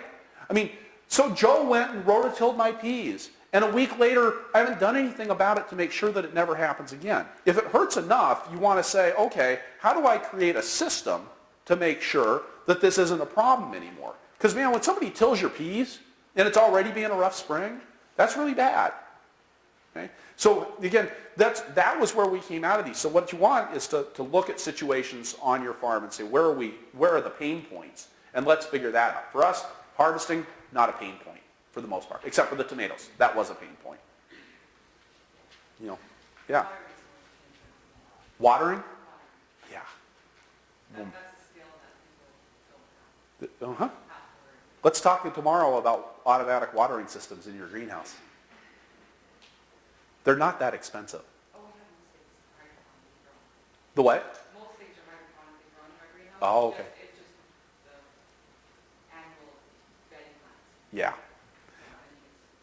Well, and again, that's something we're understanding what level of person needs to be doing different work. On our farm, watering is high skill work. We never send out anybody who's less than an excellent employee to do watering. Okay? I would rather harvest with the crappy crew, with the B crew, and have the A team member out watering plants than vice versa. You know? And again, part of that's taking that emotion out of the management, because who do I really want to work with? I like working with good people.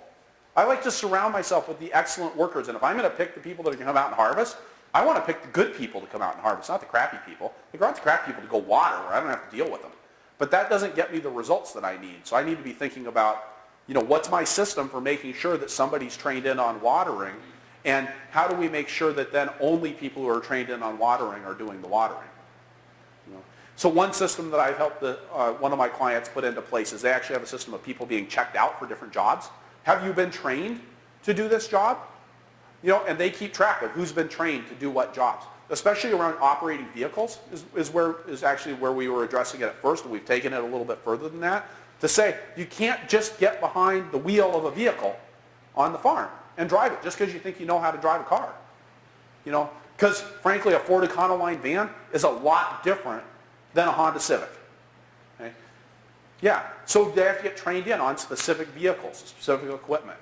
We have the same thing on our farm. We have a little checklist that when you get trained on a piece of equipment, you get a mark. But you don't use it unless you've been trained on it. And using equipment without being trained on it on my farm is grounds for dismissal. You know, you get on a tractor that you haven't been shown how to use, that's it. You're gone. Done. Because that's a risk I'm not going to take. How do you have no problem finding staff? Oh, I have some problems finding staff. But again, do I want we call it warm body syndrome. Do I want people around who aren't being productive, who are dragging the operation down? If I have somebody again, think about, even with watering, you have somebody go in for a week and overwater your annual bedding plants consistently for a week. What do you got? Crap. You got dead plants. You got compost. Can you afford to have compost? I would be better off not employing the person and not doing the work in the first place than I am employing bad people to get the work done. Okay? Because the work's going to get done wrong. Bad people in the packing shed means crappy product going out the door. You want to lose a retail account?